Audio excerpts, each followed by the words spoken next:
মুরব্বীর প্রশ্ন হলো, ওয়াহাবি আলেমের পিছনে নামাজ পড়লে নামাজ হবে কিনা।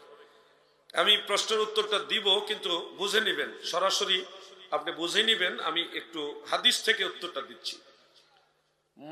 ইমাম আবু বকর ইবনে খাল্লাল রহমাতুল্লাহ আলাইহির কিতাবুস সুন্নাহ একটা কিতাব আছে, আপনারা পাবেন, আমার কাছেও আছে, যাদের কাছে আছে প্রয়োজন দেখে নেবেন। কিতাবুস সুন্নাহ, ইমাম আবু বকর ইবনে খাল্লাল রহমাতুল্লাহ আলাইহি। সেটার মধ্যে কয়েকটা রেওয়ায়েত উল্লেখ রয়েছে। একটা রেওয়ায়েত হলো হযরত আব্দুল্লাহ ইবনে মাসউদ রাদিয়াল্লাহু আনহুকে প্রশ্ন করা হলো, আন্নাহু সুইলা আনি সলাতিল খাওয়ারিজ, মানে খারিজিদের সাথে নামাজ পড়ার ব্যাপারে ওনাকে প্রশ্ন করা হলো। কাকে? আব্দুল্লাহ ইবনে মাসউদ, সাহাবীদের মধ্যে উনি মুফতি, সুবহানাল্লাহ বলে। তখন উনি বললেন ডিরেক্ট, লা তুসাল্লু আলাইহিম ওয়া লা তুসাল্লু মাআহুম, তাদের সাথেও নামাজ পড়ো না, তারা মারা গেলে জানাজাও পড়ো না। আমার ফতোয়া না, এটা রাসূলের সাহাবীর ফতোয়া। আপনি বলবেন যে আবু বকর ইবনে খাল্লাল কে, নাম শুনি নাই, কিতাবুস সুন্নাহ অখ্যাত কিতাব। হ্যাঁ, অখ্যাত না, আলেমদের কাছে এটা বিখ্যাত কিতাব, কিন্তু আপনাদের কাছে অখ্যাত। সহিহ মুসলিম শরীফ তো বিখ্যাত নাকি? মুসলিম শরীফের দুই জায়গায় একটা হাদিস হযরত আবু হুরায়রা রাদিয়াল্লাহু আনহু থেকে বর্ণিত। রাসূল পাক সাল্লাল্লাহু আলাইহি সাল্লাম বলেন, শেষ জামানায় আমার উম্মতের মাঝে এমন কিছু লোক আসবে, ইয়াকুনু ফি আখিরিজ জামানে দাজ্জালুনা ওয়া কাযযাবুন, দাজ্জালুনা ওয়া কাযযাবুন, এমন কিছু দাজ্জাল এবং কাযযাব বের হবে। ইয়াতুনাকুম মিনাল আহাদিস, তারা এমন এমন হাদিস, এমন এমন কথা তোমাদের কাছে নিয়ে আসবে, বিমা লাম তাসমাউ আনতুম ওয়ালা আবাউকুম, যেগুলি তোমরাও শুনুনি, তোমাদের বাপ দাদাও শুনে নাই। এরপরে নবীজি বলতেছেন, ফা ইয়াকুম ওয়া ইয়াহুম, তাদের কাছ থেকে তোমরা দূরে থাকো, আর তাদেরকেও তোমাদের কাছ থেকে দূরে রাখো। রাসূলের আদেশ, সহিহ মুসলিমের হাদিস। যেহেতু নবীজি বলেছেন তাদের কাছ থেকে তোমরা দূরে থাকো, তাদেরকে দূরে রাখো, তার মানে তাদের পিছনে বেশি বেশি নামাজ পড়া।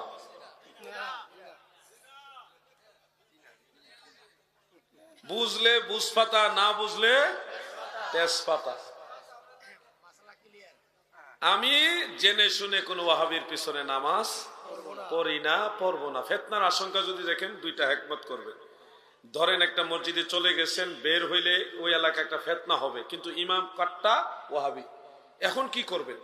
তখন আপনি কাতারে শামিল হবেন, নামাজও পড়বেন, কিন্তু ইক্তেদায়িত্ব বিহাজাল ইমাম বলবেন না, আপনারটা আপনি তার লগে মিলাই ফিরাই ফেলবেন।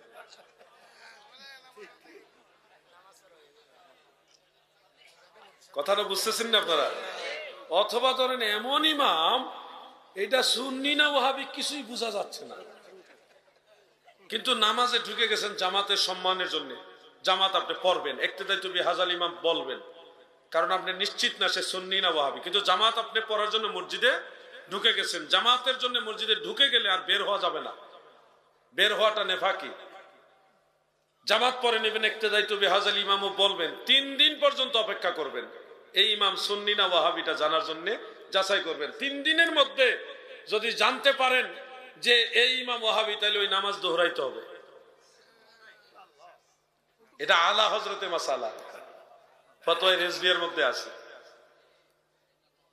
নামাজ এত কষ্ট করে, আমি এই জন্য রাস্তা দিয়ে যাওয়ার সময় অপরিচিত কোন মসজিদের মধ্যে নামাজের জন্য দাঁড়াইলে জামাতের টাইমে দাঁড়াই না, পরে দাঁড়াই আমার লোক লইয়া আলাদা জামাত পড়ি। ওয়াহাবির পিছনে তারপরে নামাজ পড়ি না। মদিনা শরীফ গিয়া একজনের পিছনে শুধু ইক্তেদা করছি, বাকি নামাজগুলি আমি যেভাবে পড়াইছি জামাতেই পড়ছি। কিন্তু ঈমান আকীদার ব্যাপারটা আমরা খুব কঠিন ভাবে দেখি। আমরা কষ্ট করে নামাজ পড়ি, আমরা নামাজের দাম আছে, আমরা নামাজের দাম আছে। যার নামাজের দাম নাই, হে যেখানে মন চায় নামাজ পড়ে। ইঞ্জিন যদি নষ্ট হয়, ওই বগি যত ভালো বগি লাগানে ঢাকা যাবে না। নে ইমাম যদি আকীদায় আহলে সুন্নাত না হয়, আপনি কি কাদিয়ানীদের পিছনে নামাজ পড়বেন? আপনি যদি বুঝতে পারেন এটা মাওলা আলী রাদিয়াল্লাহু আনহুকে মানে নাই, খারিজি ওই গ্রুপ জানেন, তাহলে এই খারিজির পিছনে নামাজ পড়বেন? আপনি যদি জানেন এই দলটা হলো মুজাসসিমা অথবা মুতাজিলা, মানে ওয়াহাবি, এক কথা জানেন, আমার পক্ষ থেকে অনুরোধ, প্রয়োজনে একলা একলা নামাজ পড়ো, হুদাহের পিছনে ফন্ডশ্রম করে কোনো লাভ। Something is better than Shamsuddin হইল শামসুদ্দিনের বেটার করে। আমার কথা হলো পুরা নামাজটা নষ্ট হওয়ার চাইতে আমার একা একা পড়াটাই ভালো। জামাতে পড়ার জন্য উদ্বুদ্ধ করে যাচ্ছি, কিন্তু ইমাম যদি বাতিল হয় আপনারা কমিটির অন্তর্ভুক্ত হবেন, মসজিদ বাদ দিবেন না কখনো। মসজিদের কমিটির সাথে আপনারা সম্পৃক্ত থাকবেন। নামাজ পড়েন আর না পড়েন এর পিছনে এটা পরের কথা, কিন্তু মসজিদ আপনাদের এলাকা, মসজিদ কমিটির দায়িত্বে আপনারা থাকবেন।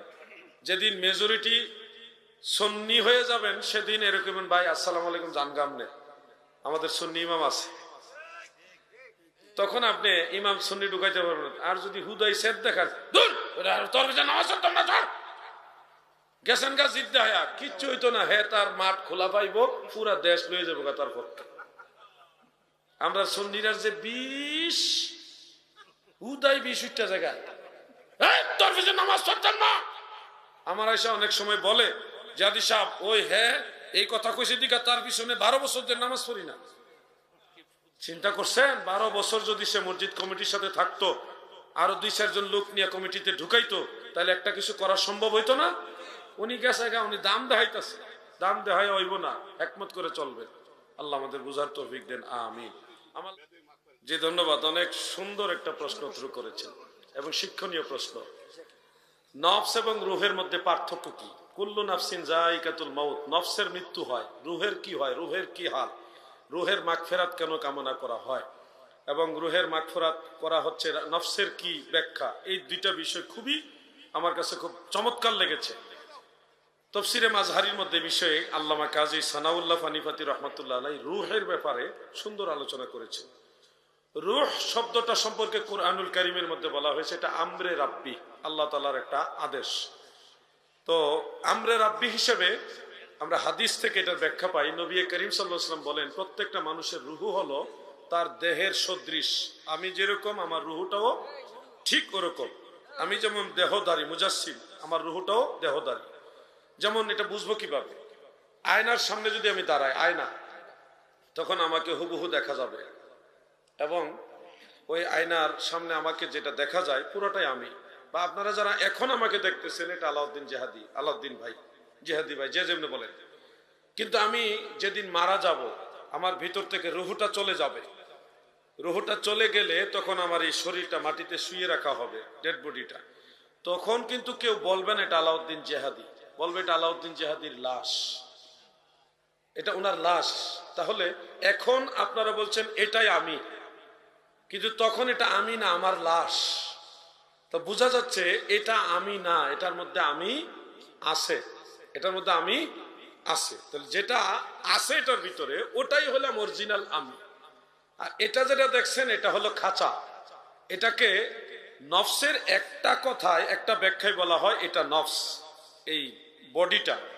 আর যেটা দেখা যায় না, ছোঁয়া যায় না, আয়নার মধ্যে দেখা যায় না, আপনারাও দেখেন না, বা মারা যাওয়ার পরেও দেখা যায় না, চলে যায়, এই বডিটা যেটা চলে গেলে নিস্তেজ পাওয়ারলেস হয়ে যায়, ওই জিনিসটাকে বলা হয় রূহ, একটা পাওয়া, একটা শক্তি। এই শক্তি বা পাওয়ার বা রূহ, ওই জিনিসটা হলো মানুষের মূল পরিচয়। কবর, মানুষ যখন মারা যায় আজরাইল আলাইহিস সালাম আসে, অনেকগুলি হাদিস থেকে প্রমাণিত, এসে তার রুহুটা বের করে আরেকজন ফেরেশতার হাতে এটা হ্যান্ড ওভার করে। আজরাইলের দায়িত্ব হলো রুহু বের করে ওই ফেরেশতার হাতে হ্যান্ড ওভার করা। ওই ফেরেশতার দায়িত্ব হলো রুহুটা ওই সওয়াল জবাবের আগ পর্যন্ত তার কাছে সংরক্ষণ করা। প্রথমে কিন্তু মরে গেলে ইল্লিন সিজ্জিন হয় না, মরে গেলে রুহুটা আজরাইলের কাছ থেকে ওই ফেরেশতার কাছে, ওই ফেরেশতার নাম হলো রুম্মান ফেরেশতা, তার কাছে হ্যান্ড ওভার করা হয়। যখন মানুষ এই লাশটার গোসল দেয়, জানাজা পড়ে, দাফন করে ইত্যাদি, এই সবগুলি দৃশ্য ওই রুহু ফেরেশতার হাত থেকে দেখে। দাফন করে সব মানুষ চলে যাওয়ার পরে রুম্মান ফেরেশতার দায়িত্ব হলো হয় সরাসরি কবরে, না হয় আলমে মেসালে একটা কবর সদৃশ এই পরিবেশ তৈরি করে সেখানে তাকে এই জাগ্রত করা হয়। জাগ্রত করে মানে রুহুটা তার শরীরে প্রবেশ করানো হয়। এরপরে সওয়াল হবে, জবাব দিতে পারলে তার রুহু নিয়ে যাবে ইল্লিনে, আর না দিতে পারলে সিজ্জিনে নিচে। আর যেটা ফিনিশ হয়ে যাবে এটা হলো নফস। কুল্লু নাফসিন যায়িকাতুল মাউত, মৃত্যুর সময় যে এই কষ্টটা হয়, মৃত্যুর কষ্ট, এটা হয় শরীরের, এই শরীরের, এবং এই শরীরটা আপনার আমার পচে যাবে, নষ্ট হয়ে যাবে, ফিনিশ হয়ে যাবে। কিন্তু হাসর ময়দানে আল্লাহ এই শরীরটাকে আবার আগের মতো করে তুলবে এবং রুহুটাও দিবে, পূর্ণাঙ্গ রূপে আপনাকে জাগ্রত করবে। তো রুহ এবং নফসের মধ্যে প্রধানত মৌলিক এটাই পার্থক্য যে নফস হলো বাহ্যিক অবয়ব, আর রুহ হলো অদৃশ্য, যেটা একটা পাওয়ার, যেটা শরীরের সদৃশ, বাহ্যিক শরীরের সদৃশ। তাসাউপন্থীরা বলে রুহ মানুষের শরীরের কপালে থাকে, এইখানে হলো মানুষের রুহ থাকে। আর কিছু কিছু ভাইরা মনে করে যে নাভির নিচে থাকে, এটা অগ্রহণযোগ্য কথা। হযরত মুজাদ্দিদ আল ফিসানি আল ফারুকি রহমাতুল্লাহ আলাই তিনি এই মাকতুবাত ইমামে রব্বানিতে লিখেছে রূহ থাকে কপালে। অতএব আপনাদেরকে এটুকুই বলবো, নফসের মৃত্যু হয়, কিন্তু নফসের মৃত্যু একবার হবে আখেরাতে, মানে কবরে, হাসরে, মিজানে, পুলসেরাতে বা জাহান্নামে যতই তার উপরে আযাব দেওয়া হবে, তখন আর এই নফসেরও মৃত্যু হবে না। মৃত্যু শুধু একবারই হবে, সেটা পৃথিবীতে মারা যাওয়ার পরে আর কোনো মৃত্যু নাই। আর রুহের কোনো মৃত্যু নাই, রুহ সবসময় জিন্দা, রুহ সবসময় জিন্দা, রুহের কোনো মৃত্যু নাই। নফসের মৃত্যু আছে, কোরআন এবং সুন্নাহর কোথাও এই ধরনের আমরা দলিল পাইনি যে রুহের মৃত্যু হবে। রুহের কখনো মৃত্যু হয় না, কারণ এটা আমরে রাব্বি, এটা আমরে রাব্বি, এমন একটা মাখলুক আল্লাহ তাআলা আদেশে সৃষ্ট, যেটা আপনি চাইলে এই শরীর নিয়ে উড়াল দিতে পারবেন না, এই নফস নিয়ে, আপনার এই সত্তা নিয়ে উড়াল দিতে পারবেন না। কিন্তু রূহ এটা নূরের, জেসেমটা হলো নুতফা থেকে, মাটি না, নুতফা থেকে একটা মানুষের পূর্ণাঙ্গ রূপ, যেটার মধ্যে মূল বিষয়টা হলো নুতফা, বা আপনাদের ভাষায় যেটা আমি নিলাম যে একটা পার্থিব সত্তা। এই নফস নিয়ে, শরীর নিয়ে উড়াল দিতে পারবেন না। কিন্তু রূহ সে নূর, রূহ কিন্তু মাটিও না, আগুনও না, নুতফাও না, রূহ কিন্তু নূর। সমস্ত মানুষের রূহ হলো নূর। ওই নূর থাকার কারণে আপনার শরীর তাজা, জিন্দা। নূর যেদিন থাকবে না, সেদিন আপনার শরীর শেষ, পাওয়ারলেস, নিস্তেজ, এটা ডেথ হয়ে যাবে। তো এই জন্যে রূহ হলো নূর, ওই রূহ দিয়ে আপনি চাইলে উড়াল দিতে পারবেন। রূহানি হালতে ইন্না আরওয়াহাল মুমিনিনা মুরসালাতুন তাযহাবু হাইসু শাআত, রূহানি হালতে ইল্লিন থেকে অনেক মানুষ পৃথিবীতে সায়ের করতে পারে, ভ্রমণ করতে পারে, বিচরণ করতে পারে, কিন্তু নফস বিচরণ করতে পারে না। তাসাউফপন্থীদের দৃষ্টিতে রূহ এমন একটা অবস্থান হয় যে কাদরিয়া তরিকার দৃষ্টিতে বলা হয় তেফলুল মাআনি, আর নকশবন্দিয়া মুজাদ্দিদিয়া তরিকার দৃষ্টিতে বলা হয় ওজুদ মাওহুব লাহু। মানে এমন একটা রুহানি, এমন একটা শক্তি, এই রুহুটা চাইলে একাধিক শরীরের অধিকারী হতে পারে এবং একাধিক জায়গায় যেতে পারে। এটা সবার জন্য না, যারা ওরকম সাধন করেছেন। আর এই রুহুটা এমনিতে নরমালি আপনি মারা গেলেও বিচরণ করতে পারবে, যদি আপনি ইমানদার হন তাহলে সায়ের করতে পারবেন, কারণ এটার ওজন নাই, কিন্তু শরীরের ওজন আছে। এই হলো নফস এবং রুহের মৌলিক কিছু বিষয়, যেগুলি থেকে আমরা পার্থক্য বুঝি। রুহ আর নফস এক জিনিস না। আল্লাহ আমাদের বোঝার তৌফিক দেন, আমিন। আচ্ছা, ধন্যবাদ। আমার এই যুবক ভাইয়ের প্রশ্ন, যদি আমরা নবী করিম সাল্লাল্লাহু আলাইহি ওয়াসাল্লামের গোলাম নিজেকে দাবি করি, তাহলে কেউ কেউ ধমক দেয় এবং এটাকে বিদআত বা শিরক বলে ইত্যাদি, তাহলে আমরা নবীজির গোলাম বলতে পারবো কিনা? আর মাজারকে অনেকে বাজার বলে, এই বিষয়টা সম্পর্কে সে একটু জানতে চাইছে। নবী করিম সাল্লাল্লাহু আলাইহি সাল্লামের গোলাম বলাটা এটা সুন্নতে সাহাবা, সুন্নতে সাহাবা। সহিহ মুসলিমের মধ্যে একটা হাদিস আছে, হাদিসের আলফাজটা আমার জেহেন থেকে ছুটে গেছে, মূল ভাবার্থটা হলো এরকম। হযরত ওমর রাদিয়াল্লাহু আনহু বা সাহাবায়ে কেরামকে নবীজি বললেন, তোমরা কাউকে বলো না যে আমার বান্দা, আব্দি, আমার বান্দা বা আমার বান্দি, এরকম বলো না, তোমরা বলো গোলামি, সে আমার গোলাম, এইভাবে বলো। সুবহানাল্লাহ বলতে সহিহ মুসলিমের হাদিস। অর্থাৎ কোনো মানুষ যদি আপনার কৃতদাস থাকে, তাহলে তাকে আমার বান্দা বইল না, তাকে আমার গোলাম বইল। এটা রাসূল সাল্লাল্লাহু আলাইহি সাল্লাম নিজে বলতেছেন। তাহলে আপনারা বলুন তো, যেখানে আপনার কৃতদাসকে আপনি গোলাম বলতে পারবেন, আল্লাহ রসুল বলতেছে, সেখানে শিরক না হলে আল্লাহ রসুলের গোলাম হলে এখানে শিরক হবে কেন? হয় এগুলি হলো রাসূল পাক সাল্লাল্লাহু আলাইহি সাল্লামের শান ও আজমতের উপরে তাদের হিংসা। গোলাম আর আব্দ দুইটা শব্দ এক না। আবার দেখেন, মাওলা একটা শব্দ আছে, মাওলা। মাওলা বলতে আমরা আল্লাহকে বুঝি, আল্লাহ তাআলা মাওলা। আবার মাওলা দয়াল নবীজি, আল্লাহুম্মা সাল্লি আলা সাইয়্যিদিনা ওয়া মাওলানা। আবার মাওলা বলতে শেরে খোদা হযরত আলী রাদিয়াল্লাহু আনহুর ব্যাপারে আছে, মান কুনতু মাওলাহু ফাআলিয়ুন মাওলা। আবার হযরত যায়েদ রাদিয়াল্লাহু আনহুকে লক্ষ্য করে নবীজি বলেছেন, সহিহ বুখারীতে আছে, যায়েদুন মাওলানা, যায়েদ আমাদের মাওলা। আবার পৃথিবীর সব বক্তাদের নামের আগে লেখা হয় হযরত, একটা শব্দ, কিন্তু ওই শব্দটা সব জায়গায় এক অর্থ দিবে না। আবার যত সাহাবী তাবিঈ কৃতদাস ছিলেন, নবীজির একাধিক সাহাবী কৃতদাস ছিলেন।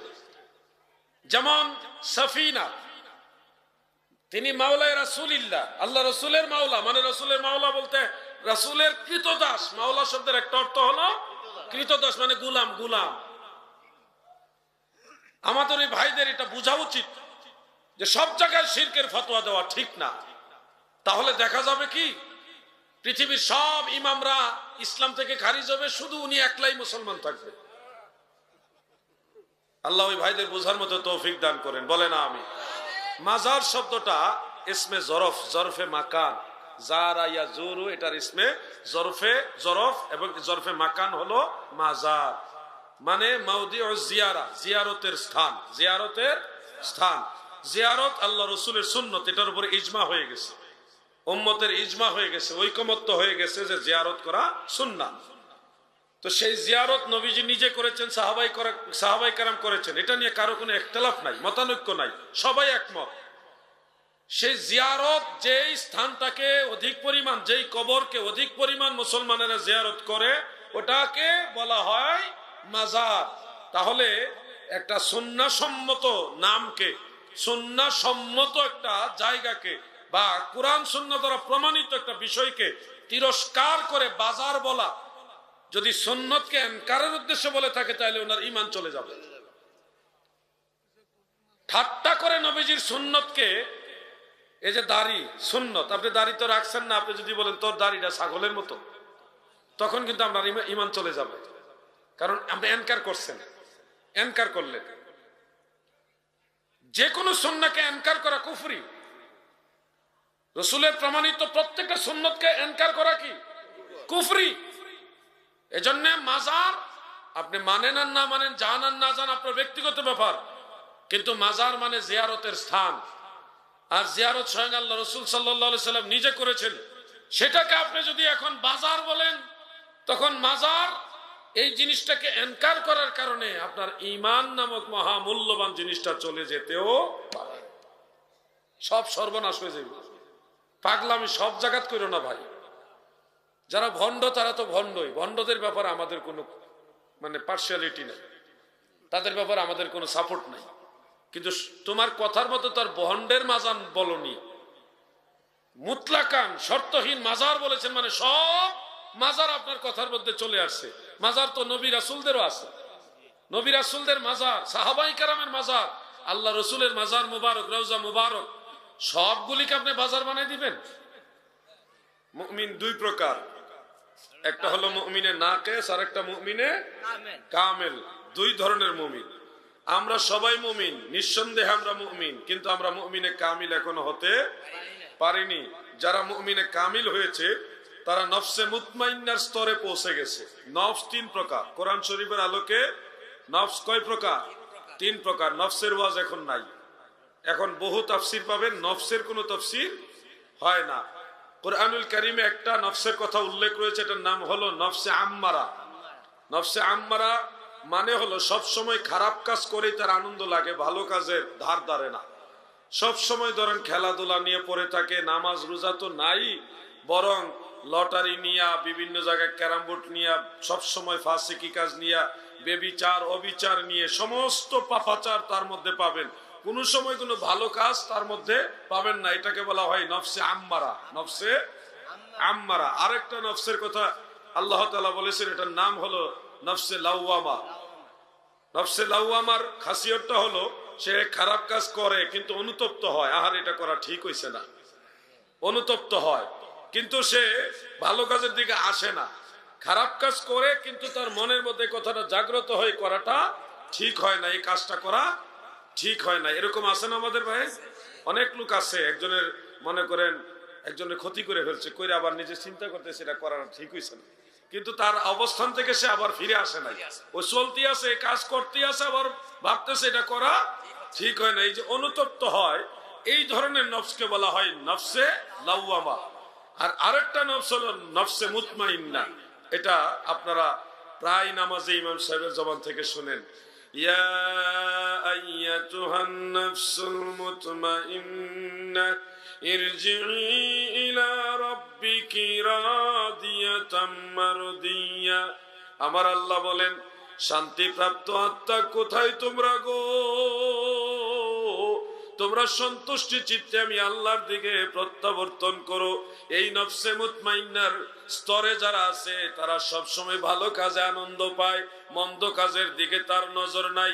ধরেন একটা লোক নামাজ পড়ে বের হয়েছে, একটা ছেলে যুবক মানুষ এই ধরেন জোহরের নামাজ পড়ে বের হয়েছে, তো বন্ধু মহলের মধ্যে কেউ বলতেছে, দোস্ত চলো একটু ক্রিকেট খেলবো। সে বলতেছে, না ভাই আমি খেলবো না, আমার একটু কাজ আছে, এরায় চলে গেল।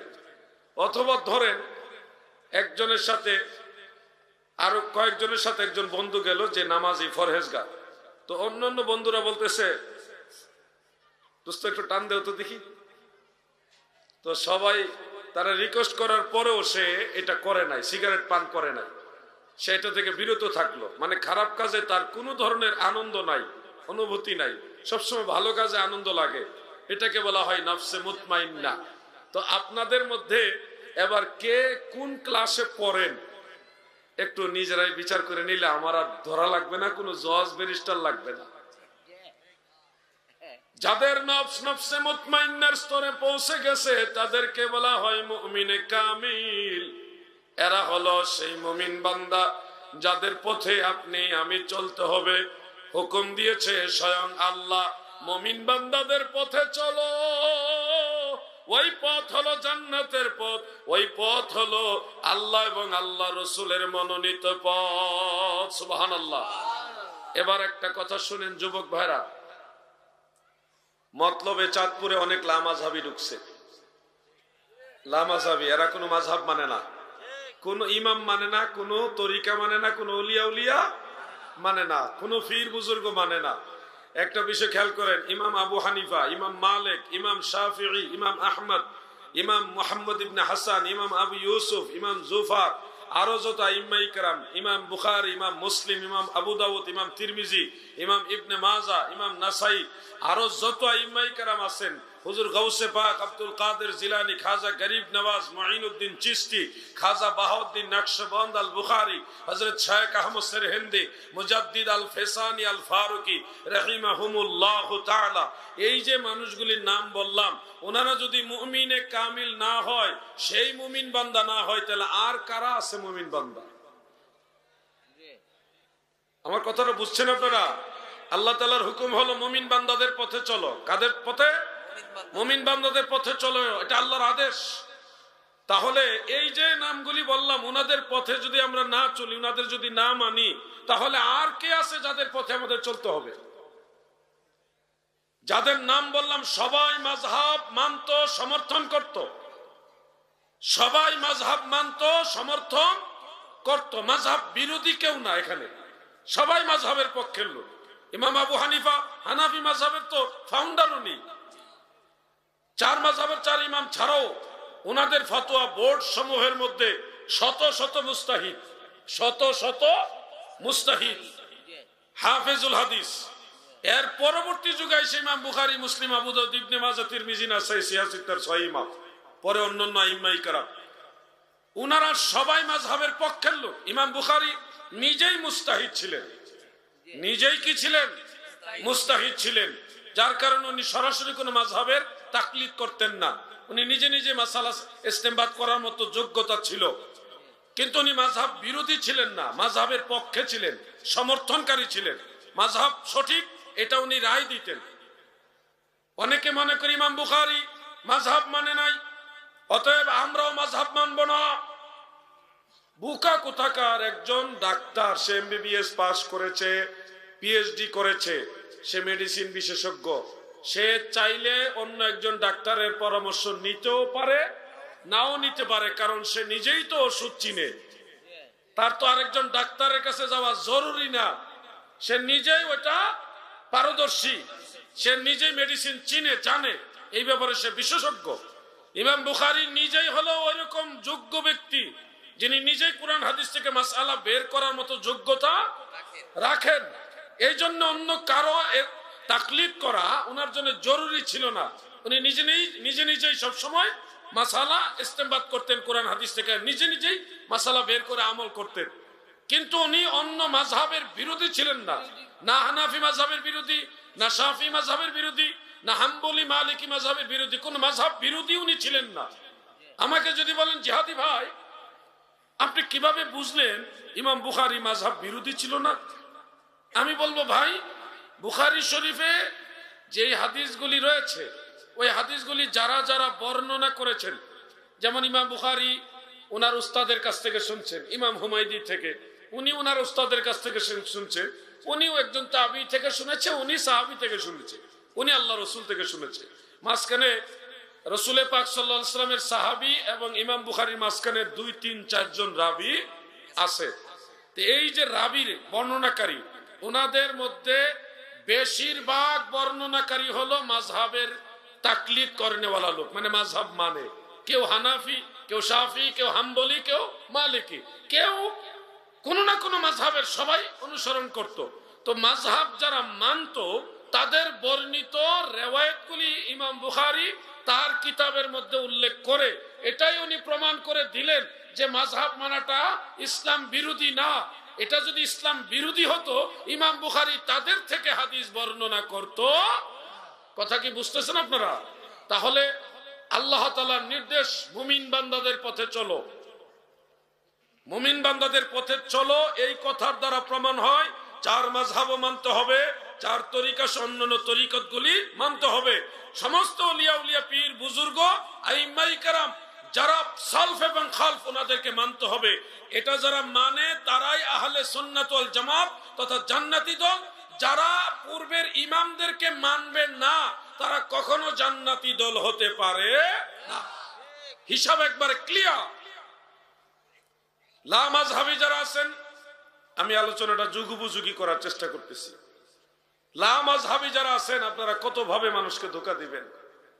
আমাদের যুবক ভাইরা অনেকে না বুঝেও তাদের পিছনে দৌড়ায়, না বুঝে দৌড়ায়। অনেক সময় বলে ইমাম আবু হানিফা 40-50টা হাদিস জানতো। নাউযুবিল্লাহি মিন যালিক। আপনারা একটা জিনিস খেয়াল করেন, ইমাম আবু হানিফা কে? ইমাম বুখারীর উস্তাদের উস্তাদের উস্তাদ। কথাগুলি খেয়াল করবেন। ইমাম বুখারীর উস্তাদের উস্তাদের উস্তাদ হলো ইমাম আবু হানিফা রাহমাতুল্লাহ আলাইহি। আর ইমাম আবু হানিফার ফতোয়া বোর্ডে 40 জন মুস্তাহিদ ছিল, যারা সবাই হাফেজুল হাদিস ছিলেন। হাফেজুল হাদিস মানে সবাই লক্ষাধিক হাদিসের সনদ মুখস্থ জানতেন। সুবহানাল্লাহ বলেন। আপনারা বলেন, যেই লোকটা লক্ষ লক্ষ হাদিস মুখস্থ জানে, এই লোকটা 40-50টা হাদিস জানে, তার কাছে গিয়া বায়াত হয়েছে।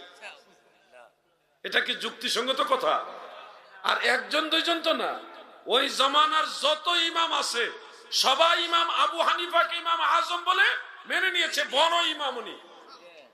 তো যেই লোকটা 40-50টা হাদিস জানে, তাকে যুগের সব ইমামরা ইমাম আজম মানে, এটা কি যুক্তিসঙ্গত কথা? বুকার দল না বলে আবু হানিফা 40-50টা হাদিস জানতো। প্রিয় ভাই আমার, মনোযোগ দিয়ে কথাগুলি শুনবেন। মানুষের ধর্মের প্রতি যে আবেগের জায়গাগুলি, এগুলি নষ্ট করে দেওয়ার চক্রান্ত চলতেছে। সারা পৃথিবী থেকে মুসলমানরা হজে যায়, কাবা ঘরে গিয়ে কাবা ঘরে একটু চুমা খায়, কাবা ঘরের কাছে গিয়ে একটু কান্নাকাটি করার চেষ্টা করে, ওখানে গিয়ে নামাজ পড়ে দোয়া করার চেষ্টা করে। প্রতিটা ক্ষেত্রে কিছু সংখ্যক লোক এগুলি বাধা দেয়, কারণ ধর্মীয় আবেগটা নষ্ট করে দেওয়াটাই হলো তাদের মূল টার্গেট।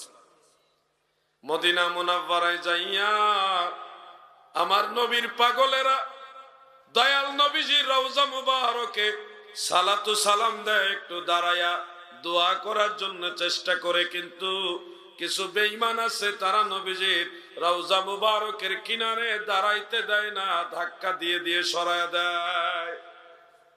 ওইটা একটা মুমিন বান্দার আবেগের জায়গা।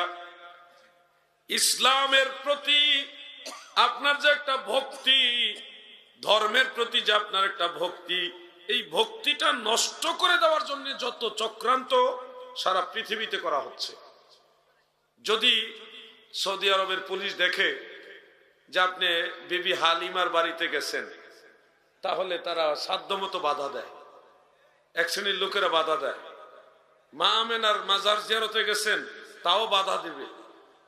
যেখানে আল্লাহ রসুল সাল্লাল্লাহু আলাইহি সাল্লাম নিয়মিত যেতেন, যেখানে খাতুনে জান্নাত যেতেন, সেই উহুদ পাহাড়ের পাদদেশে হযরতে আমির হামজা রাদিয়াল্লাহু আনহুর মাজার, আরো কয়েকজন সাহাবীর মাজার, সেখানেও যদি হাজী সাহেবরা দাঁড়ায় একটু দোয়া করতে চায়, কিছু চামচা আছে, সেখানেও তারা বাধা দেওয়ার চেষ্টা করে।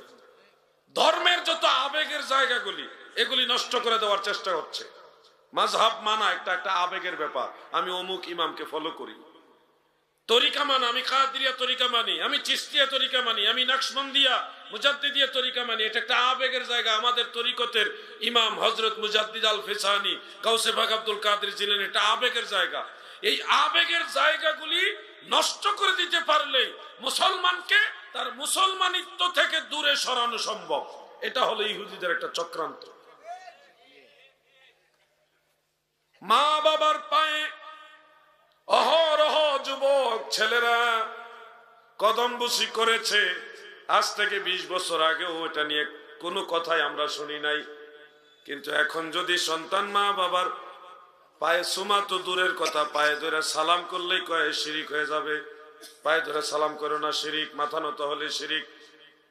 এই যে একটা আবেগের জায়গা, আপনার জনম দুঃখী মা, গর্ভধারিণী মা, জন্মদাতা বাবা, তিনাদের পায়ে কদম বসি যখন করবেন, তখন মা বাবার প্রতি সন্তান হিসেবে আপনার ভক্তি কমবে না বাড়বে? মহব্বতে বলেন, কমবে না বাড়বে? এই যে একটা ভক্তির জায়গা, এটা হলো একটা আবেগের জায়গা। বাবা মার সাথে সন্তানের সম্পর্কের ঘনিষ্ঠতম একটা সুযোগ হয় কদম বসির মাধ্যমে। এই জিনিসটাকে একটা ফতোয়া দিয়েই বন্ধ করে দিয়ে ধর্মীয় যে একটা আবেগ, এটা নষ্ট করে দিচ্ছে। মানে মুসলমানকে তাদের ধর্মীয় আবেগের জায়গা থেকে দূরে সরাই দিতে পারলেই নামে মুসলমান থাকবে, কাজের বেলায় ময়দানে তাদেরকে পাওয়া যাবে না। এটা হলো ইহুদিদের বড় ধরনের একটা চক্রান্ত। মিলাদ শরীফ পড়তে দেয় না, তারা বাধা দেয়, ফতোয়াবাজি করে। কেন? মিলাদ শরীফে সবচেয়ে বাধা দেওয়ার কারণটা হলো, মিলাদ শরীফে মানুষ দুরূদ শরীফ পড়ে, নবীজির জীবনী সম্পর্কে জানে, বেলাদাতে রাসূল সাল্লাল্লাহু আলাইহি ওয়াসাল্লাম সম্পর্কে জানে, দাঁড়ায় দাঁড়ায় নবীজিকে কিছুক্ষণ সালাম দেয়। পুরা বিষয়টা আল্লাহ রসুলের মহব্বতের সাথে জড়িত। মিলাদ শরীফের পুরো বিষয়টা কার মহব্বতের সাথে জড়িত? নবীজির মহব্বতের সাথে জড়িত। এটা বন্ধ করে দিতে পারলে মদিনাওয়ালার এই মহব্বতের এই কানেকশনটা আপনার কাছ থেকে বন্ধ হয়ে গেল। মানে একটা আবেগের জায়গা বন্ধ হয়ে গেল। এই আবেগের জায়গাগুলি অ্যাটাক করে করে আমাদের এই আবেগের, ধর্মীয় আবেগের জায়গাগুলি অ্যাটাক করে করে বন্ধ করে দিচ্ছে, যার কারণে এখন মুসলমানকে মেরে ফেলতেছে, অন্য মুসলমানরা দেখেও না দেখার ভান করে, বলে এটা আমাদের দেশের ব্যাপার না। তাদের ধর্মীয় যে একটা চেতনা, এটা নষ্ট হয়ে যাচ্ছে। মোনাজাত হোক সেটা নামাজের পরে, হোক সেটা জানাজার পরে, হোক সেটা মাহফিলের পরে, এই মোনাজাতের বিরুদ্ধেও ফতোয়া। এই মোনাজাতের মাধ্যমে বান্দার সাথে আমার আল্লাহর বা আল্লাহর সাথে বান্দার একটা কানেকশন হয়। বান্দা তার আল্লাহর কাছে বলে, আল্লাহ আমি তো এই কঠিন বিপদে পড়ছি, তুমি আমারে সাহায্য করো আল্লাহ, আমারে বিপদ থেকে বাঁচাও, আমার এই রোগটা ভালো করে দেও আল্লাহ। ও আল্লাহ, অমুকে আমার উপরে জুলুম করতেছে, তুমি সঠিক বিচার কইরো। বিভিন্ন কায়দায় মানুষ আল্লাহর কাছে কথাগুলি বলে। কার কাছে বলে? মহব্বতে বলেন, কার কাছে বলে? এটা একটা ধর্মীয় আবেগের জায়গা, এটা একটা ধর্মীয় আবেগের জায়গা। এই ইয়াহুদ এবং নাসারাদের যারা 5 গোলাম, তারা মুনাজাত বন্ধ করে দিচ্ছে। উদ্দেশ্য মুনাজাত না, উদ্দেশ্য হলো মুসলমানরা যেন মুনাজাতের মাধ্যমে আল্লাহর সাথে একটা প্রেমের কানেকশন, আবেগের একটা সম্পর্ক, ওটা থেকে দূরে সরে যায়। এটা ইহুদিদের একটা বড় ধরনের চক্রান্ত। কথাগুলি মনে রাখবেন। মা বাবা মরে গেলে 4 দিন 5 দিনে 40 দিনে মানুষের খাবার দেন, যার যেমন তৌফিক আছে তরি খাওয়ান দেয়, একটা দোয়ার আয়োজন করে। এটার বিরুদ্ধে ফতোয়া বেদাত। ফতোয়াটা কেন দেওয়া হলো? মানুষ যখন তার প্রতিবেশীকে খাওয়ায়, তখন প্রতিবেশীর প্রতি তার মহব্বত পয়দা হয়, এবং যারা খাইয়া যায় তাদের প্রতিও যে খাওয়ায় তার প্রতি মহব্বত পয়দা হয়। এই যে একটা মহব্বত, মুসলমানে এটা আন্তরিকতা বাড়ার, ভ্রাতৃত্ববোধ, সৌহার্দ্যপূর্ণ আচরণ বৃদ্ধি পাওয়ার যে একটা যুগসূত্র। এই একজন আরেকজনকে খাওয়াইতেছে, আরেকজন আরেকজনকে খাওয়াইতেছে। এই খাওয়া দাওয়াটা বন্ধ করে দিলে মুসলমান প্রতিবেশীর প্রতি যে একটা মহব্বত বা একটা আবেগ, এই জিনিসটা নষ্ট হয়ে যাবে। অর্থাৎ মুসলমানদের ধর্মীয় আবেগের জায়গাটা নষ্ট করে দেওয়ার জন্য এই 40 জিয়াফতের বিরোধিতা করা হয়। কৌশল এগুলি তারা করতেছে, তিলে তিলে করতেছে। আর আপনি খুঁজতেছেন সহিহ হাদিস, একটা ওয়াহাবিও আজ পর্যন্ত সুন্নি জামাতের একটা মাসালাকে কোরআন সুন্নাহ দ্বারা নাজায়েজ প্রমাণ করতে পারে নাই, পারবেও না। তারা তাদের কাজ করে যাচ্ছে, তলে কাজ করে মুসলমানের মুসলমানিত্ব দুর্বল করে দিচ্ছে। মুসলমানের মুসলমানিত্ব দুর্বল। ও ভাই আমার, এই জন্য বলবো, জান্নাতে যেতে হলে এখন একটাই রাস্তা, সেটা হলো আল্লাহর আউলিয়াদের পথে চলা। এর বিকল্প কোনো রাস্তা আমি দেখি না। কারণ আপনি অমুক শায়েখ বলছে, তমুক শায়েখ বলছে, ও যুবক ভাইরা শোনো, মুর্শিদ মানা এটাও মুসলমানদের একটা ধর্মীয় আবেগের জায়গা। তোমার মনে যদি একজন বুজুর্গ, ধরেন আমি বুঝানোর জন্য বলছি, আমাদের এই মুরব্বীর কথা বলছি, কথার কথা বলতেছি, ধরেন উনি একজন পীর, উনার কাছে বায়াত হবেন আপনি। এই বায়াত হওয়ার মতো বা মনে যে একটা আপনার চাহিদা যে আমি হুজুরের কাছে বায়াত হব, এই চাহিদাটা কি একটা আবেগ না? এটা ধর্মীয় আবেগ না? আপনি যখন উনার কাছে হাতে হাত রেখে বায়াত হবেন, তখন উনি আপনাকে কিছু নসিহত দিবেন যে এইভাবে চলবা, এগুলি কইরো না, এগুলি করবা। তখন উনার কথার প্রতি আপনি অনুরক্ত হবেন, উনার অনুগত আপনি হবেন। এই যে একটা আবেগ, এই আবেগটা নষ্ট করার জন্যই পীর মুরিদি বেদাত শিরক এই ফতোয়া দেওয়া হচ্ছে। আর না হয় পীর আর শায়েখ দুইটা শব্দের বেশ কম হলো লাউ আর কদুর মতো। দুইটা শব্দ পীর আর শায়েখ, এই দুই শব্দের বেশ কম হলো কলম আর পেন। এই যেমন বেশ কম, শায়েখ আর পীরের মধ্যে শব্দগতভাবে তেমন বেশ কম। আরবের মানুষ বলে শায়েখ আর বাংলাদেশের মানুষ বলে পীর। শব্দ দুই দেশে দুইটা, কিন্তু জিনিস। আপনি তো আরবি কিতাবে পীর শব্দ পাবেন না, আরবি কিতাবে পাবেন শায়েখ। মান লাইসা লাহু শাইখুন ফাশাইখুহু আশ-শাইতান। যার শায়েখ নাই তার শায়েখ হলো শয়তান। বিভিন্ন কিতাবে এটা আছে, ওখানে পীর শব্দ পাবেন না। যারা আজকে পীর মুরিদি শিরক ফতোয়া দিতেছে, তারা নিজেদেরকে আবার শায়েখ দাবি করে। এগুলি বুকা। কোনটা শায়েখ আর কোনটা পীর, এই জিনিসটা মানুষকে বুঝায়ও না। শুধুমাত্র মানুষ যেন, যুব সমাজ, শিক্ষিত সমাজ, তারা যেন পীর আউলিয়াদের কাছ থেকে দূরে সরে যায়। কারণ বায়াত মানেই তাদের কাছে যেতে হবে, তাদের কথা মানতে হবে, তাদেরকে সম্মান করতে হবে। বায়াত নাই মানে পীর মুরিদি হারাম শিরক, মানে তাদের কাছে আর যাওয়া যাবে না। এই যে ধর্মীয় একটা আবেগের জায়গা, এটা নষ্ট করে দেওয়া হলো ইহুদি এবং নাসারাদের একটা চক্রান্ত, যে পীর মুরিদি হারাম। দাদু ভাই আমার, কিভাবে বুঝাইলে বুঝবেন আমি জানি না, তবে কঠিন চক্রান্ত মুসলমানদের বিরুদ্ধে, কঠিন চক্রান্ত চলতেছে। মুসলমান তোমরা আজকে জিহাদের ডাক দেন না, কয়টা মুসলমান পাবেন রাজধানী?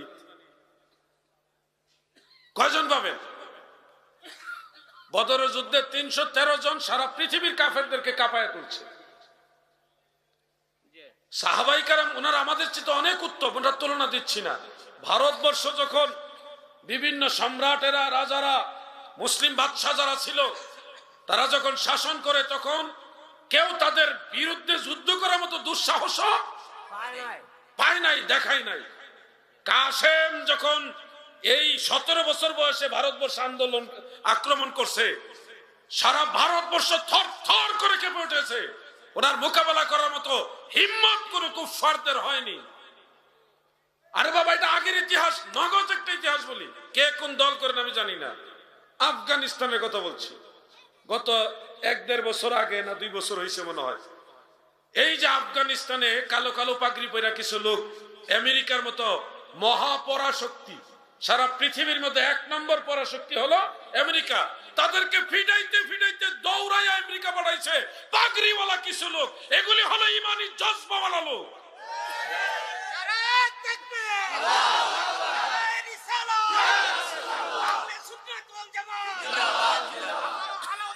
আমার নাম না আহলে সুন্নাত ওয়াল জামাত। বেশি বেশি স্লোগান দিবেন। আমি একদিন থাকবো না, আহলে সুন্নাত ওয়াল জামাত থাকবো।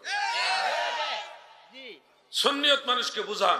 আমি আপনাদের যেটা বুঝাতে চাচ্ছি, বাংলাদেশে আপনি ইসলামের পক্ষে রাস্তায় নামার জন্য ডাক দেন, কয়জন পাবেন? পাবেন না, পাবেন না, অল্প কিছু মানুষ পাবেন। এই যে ডাক দিলে ইসলামের জন্য জান দেওয়ার স্পৃহা, আল্লাহ এবং আল্লাহ রাসূলের জন্য জিহাদ করার যে একটা স্পৃহা, এটা নষ্ট করে দিয়েছে।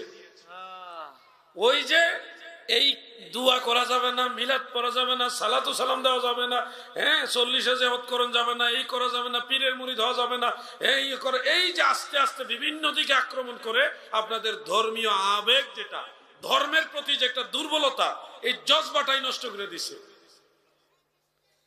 প্রিয় ভাই আমার, আমি কোনো রাজনৈতিক বক্তব্য দিচ্ছি না, আমি মুসলমানদের স্বার্থের উপরে পক্ষে নিয়ে, মুসলমানদের স্বার্থের পক্ষে কথা বলতেছি। আমরা যারা সুন্নি, বাংলাদেশে যারা মুসলমান, সব দলেই আছে বাংলাদেশে। আমার একটা ব্যক্তিগত তাহাকিকে শতকরা 70% হলো সুন্নি, শতকরা 70%, বাকি 30% হলো হেরা। সব, শুধু একদল না, সব 70% আমরা সুন্নি। কিন্তু আমরা সুন্নিরা যদি এক পীর সাহেব ডাক দেয়, আরেক পীরের মুরিদরা যায় না। আজকের মাহফিলে হয়তো এরকম হয়েছে যে অমুক বক্তা হিসেবে যাব না, হতে পারে, এরকম হয় অনেক সময়। আমাদের যে ধর্মীয় আবেগগুলি নষ্ট করে দিচ্ছে। দূরত্ব কমাতে হবে। আহলে সুন্নাত ওয়াল জামাতের আকায়েদ কেন্দ্রিক নিজেদের দূরত্ব কমায়া একটা প্ল্যাটফর্মে আসেন। 70% সুন্নি জনতার মোকাবেলা করে বাতিলরা আপনাকে দমাতে পারবে না। আর যখন আপনি ঐক্যবদ্ধ সামনে আগাবেন, তখন বাতিলরাও মনে করবে হুল আর বাদ দেয় না, হেরার লগে জায়গা। তখন সমস্ত মুসলমানরা এক হবে। সব মুসলমানরা যখন একসাথে নারায়ে রিসালাতের স্লোগান দিবে, পৃথিবীর কোন বাতিল এত শক্তিশালী হয়নি যে মুসলমানদের সাথে মোকাবেলা করবে। আমার এই কথাগুলি ডিপলি চিন্তা করে দেখতে। আমরা তো ওয়াজ মাহফিলগুলি এখন মনোরঞ্জনের মঞ্চ বানাইছি। ওয়াজ মাহফিল এখন আর ইসলামের গভীর কথাগুলি হয় না, হয় শুধু বাউল গান, অমুক শিল্পীর গান, আর হইল ব্যঙ্গচিত্র। স্টেজে কোরআনের মঞ্চে বসে বক্তারা এখন বিড়ি খাওয়ার স্টাইল দেখায়, কেউ কুকুর কেমনে ডাক দেয় ওটা দেখায়, কেউ বিড়ালের ডাক দেখায়, কে বাঘে ডাক দেয় কিভাবে ওটাও দেখায়। মানে ওয়াজ মাহফিল হয়ে গেছে এখন মনোরঞ্জনের মঞ্চ। উচিত কথাই বন্ধু বেজার, গরম ভাতে বিড়াল বেজার। আমাদের ওয়াজের মঞ্চগুলি হয়ে গেছে হাসি তামাশা ঠাট্টার স্থান, মনে আনন্দ নেওয়ার স্থান। আরে ভাই, সবচেয়ে দুঃখজনক বিষয় হলো যে আমাদের সুন্নিদের মধ্যে হইলো শুধু ইসলামী সঙ্গীত নিয়ে মাহফিল জমাইবার একটা চেতনা, আর বাতেল যারা আছে তাদের মধ্যে শুধু হাসি তামাশা, কোরআন হাদিসের জিনিস নিয়ে তামাশা করে তারা স্টেজে বসে বসে। আমি আজকের মাহফিল থেকে সংশোধন হবেন ওই নিয়তে, আপনাদের না, ওই বক্তাদের সংশোধন হওয়ার নিয়তে উদ্দেশ্যে আমি একটা কথা বলবো। বাতেলদের মধ্যে যেই কয়জন কমেডিয়ান বক্তা আছে, কমেডিয়ান বুঝেন? কমেডিয়ান বুঝেননি আপনারা? কোরআন হাদিসের দোহাই দিয়া মাহফিলে একজন অভিনয়কারী নাট্যকারের মতো মানুষকে আনন্দ দেওয়া, এটাকে বলা হয় কমেডিয়ান। যে সমস্ত কমেডিয়ান বক্তারা আছেন, আল্লাহর দোহাই লাগে আপনারা নিজেদেরকে কন্ট্রোল করেন। আপনাদের কুমিল্লাতে একজন আছে, নাম বলবো না, চিনেন? এগুলি স্টেজে উঠে নিজেদেরকে কমেডিয়ান হিসেবে মানুষের কাছে মনোরঞ্জন দেওয়ার জন্য ওয়াজ মাহফিল করে, যুবক ছেলেদেরকে ঠিক নি রে, ঠিক নি রে, এটা কোন ধরনের ভাষা? আবার কিছু আছে কাহিনী বলে, কিচ্ছা কাহিনী, কিচ্ছা কাহিনী বলতে যাইও ঠিক মতো বলে না, যেইভাবে কোরআন হাদিস আছে ওইভাবে না, উনি কিছু বাড়ায় আবার কিছু কমায়। উনি হলো মিস্ত্রি, মানে কাটা, কিছু কাটতেছে কিছু বাড়াইতেছে, যেমনি মন সেমনি। ওয়াহাবিরা ওদিকে কমেডিয়ান। একটা সুখবর হলো, যত কমেডিয়ান বক্তা আছে সব বেশিরভাগ 100 জন যদি ধরা হয় 99 জন ওয়াহাবিদের মধ্যে। আমাদের মধ্যে কমেডিয়ান বক্তা 2-1 জন ছিল, তারা এখন সতর্ক হয়ে গেছে। তারা এখন সতর্ক হয়ে গেছে, কারণ আমরা চতুর্দিক দিয়ে ধমক দিচ্ছি, আমরা দিচ্ছি, আমাদের মুরব্বীরা ধমক দিচ্ছে, কারণ আমাদের মধ্যে তাকওয়া আছে, হব্বে রাসূল আছে। কিন্তু বেশিরভাগ কমেডিয়ান বক্তা হলো তাদের মাঝে, বেশিরভাগ কমেডিয়ান বক্তা হলো এই বাতেলদের মাঝে। এই কমেডিয়ান বক্তাদের কারণে আজকে মাহফিলে কোরআন হাদিসের কথা বললে মানুষ শুনতে চায় না, খালি গান শুনতে চায়। গান আর কেমনে হাসাইবো ওটা। সতর্ক কবে হবেন আপনারা? মইরা গেলে হবেন? কবরে গিয়ে সতর্ক হবেন? মাহফিলে এসে কোরআন হাদিসের কথা আপনি না শুনলে, যদি গান শুনতে শুনতে আপনার জীবন চলে যায়, তাহলে আপনি কি শিখবেন? কখন শিখবেন? দিন সম্পর্কে কখন জানবেন? সময় তো আর থেমে নাই। এই কমেডিয়ান বক্তাদেরকে অ্যাভয়েড করে চলেন। যারা মুহাক্কিক আলেম তাদের কথা শুনেন। আমি কোন দল হিসেবে বলবো না, আমি ব্যক্তি হিসেবে বলবো, মুসলমান হিসেবে, সুন্নি হিসেবে বলবো। যারা সুন্নি আলেম তাদের মধ্যে মুহাক্কিক যারা, সেই মুহাক্কিক আলেমদেরকে আপনারা মূল্যায়ন করেন। না হয় আগামী 10 বছর পরে লামাযহাবীরা যেভাবে তাদের ভাইরাস ছড়াইতেছে, পিডাইতে পিডাইতে আপনাদের দেশ ছাড়া করবে, সতর্ক না হইলে। আপনি আমি কি করতে পেরেছি এ পর্যন্ত? প্রত্যেকটা যুবকের হাতে হাতে অ্যাপস ঢুকাই দিছে। অ্যাপস, অ্যাপস, ভাইরাস না, ভাইরাস না, অ্যাপস। এটা কি ওই যুবকরা বুঝে? বিভিন্ন কিতাবের অ্যাপস, লামাযহাবীদের কিতাবের অ্যাপস ঢুকাই দিছে সারা দেশে। এই ইনস্টল করা যায়, ডাউনলোড করা যায়, গুগলে গেলে পাওয়া যায়, প্লে স্টোরে গেলে পাওয়া যায়। সারা যুবকদের হাতে হাতে এই ইহুদিদের এজেন্ডা, তাদের যে এজেন্ডা, এটা ঢুকে দিয়েছে মোবাইলে মোবাইলে। আর আপনি আছেন কি লইয়া? এই তুই এই দল করস, আমি এইটাত নাই, তুই হয়ে গেছ বেঈমান, আমি সঠিক। হ্যাঁ, তুই বেঈমান হয়ে গেছ, নিজেরা নিজেরা কামরা কামড়ি করে শেষ। কথাগুলি খেয়াল করবেন। আপনাদের দায়িত্ব কতটুকু আপনারা পালন করছেন? সুন্নি আলেম যতগুলি আলেম আছে, কয়জনে কিতাব লেখে? কিতাব লেখাটা কি ব্যবসা? কিতাবটা খেদমত। মোল্লা আলী কারি কার বেলা, কার ছেলে কার নাতি আমরা জানি না, উনার কিতাব পড়া জানছি। ইমাম জালালউদ্দিন সুয়ুতির কেউ চিনি না আমরা, উনার বাবাকে দাদাকে বাড়ি কোথায় কিচ্ছু জানতাম না, উনার কিতাব পড়ে উনাকে জানি আমরা। প্রত্যেকটা সুন্নি আলেম যার যার অবস্থান থেকে কিতাব লিখতে হবে, সুন্নিয়তের পক্ষে কলম ধরতে হবে। না হয় আর 10 বছর পরে কোন সুন্নি আলেমও তেমন ময়দানে পাবেন না, সুন্নিয়তের কিতাবও পাবেন না, দেখাইলেও কাজ হইতো না। মেজরিটি যদি তারা হয়ে যায়, আপনি অল্প কয়জনে কি করবেন? আপনি নিজেরা দায়িত্বশীল হন। কমেডিয়ানদেরকে অ্যাভয়েড করেন। কমেডিয়ান বক্তাদেরকে অ্যাভয়েড করেন। তারা মানুষকে আনন্দের খোরাক দিতে পারে। আমি হয়তো আপনাকে আনন্দ দিতে পারবো না, কিন্তু আপনাকে কোরআন হাদিসের ইসলামের মূল যে মেসেজটা সেটা বলতে পারবো। আরেকটা বিষয় অ্যাভয়েড করবেন, আমাদের সুন্নি সমাজে কিছু ভণ্ডপীর আছে। ভণ্ডপীর যারা পীর মুরিদিটাকে ব্যবসা হিসেবে নেয়, এদেরকে অ্যাভয়েড করে, এদেরকে মাইনাস করে, নাইলে কিন্তু আপনি কাজ করতে পারবেন না। আপনাকে যেভাবে হোক বাধাগ্রস্ত করবে। লেখাপড়া নাই, সূরা ফাতিহা পড়তে পারে না, যদি নামাজের ইমামতিতে দেয় তাহলে তার ওযু ফরজ হওয়ার সম্ভাবনা আছে। আর যদি বলে জুম্মার নামাজের খুতবাটা দেন, তার খুঁজে পাওয়া যেত না, সেও পীরে কামেল হয়ে গেছে। পীরে কামেল। কিছু ব্যাপারে আপনাদের ভূমিকা রাখতেই হবে। ডাক্তারের ছেলে ডাক্তার হয় না, সে ডাক্তারি পড়ালেখা কইরা ডাক্তার হইতে হয়। একজন প্রিন্সিপালের ছেলে আরেকজন প্রিন্সিপাল হয় না, সে যোগ্যতা অর্জন করে প্রিন্সিপাল হইতে হয়। একজন ইঞ্জিনিয়ারের ছেলে ইঞ্জিনিয়ার হয় না, সে ওইভাবে লেখাপড়া করে ইঞ্জিনিয়ার হতে হয়। কিন্তু একজন পীরের ছেলে হইলেই অটোমেটিক পীর। কথাগুলি বুঝতে পারছেন আপনারা? পীরের ছেলে হইলেই পীর। যোগ্যতা আছে না নাই ও যাচাই বাছার কোনো খবরই নাই, যার কারণে আমাদের মধ্যে গুরামি ঢুকতেছে, পীর মুরিদের নামে আমাদের মাঝে ভণ্ডামি ঢুকতেছে।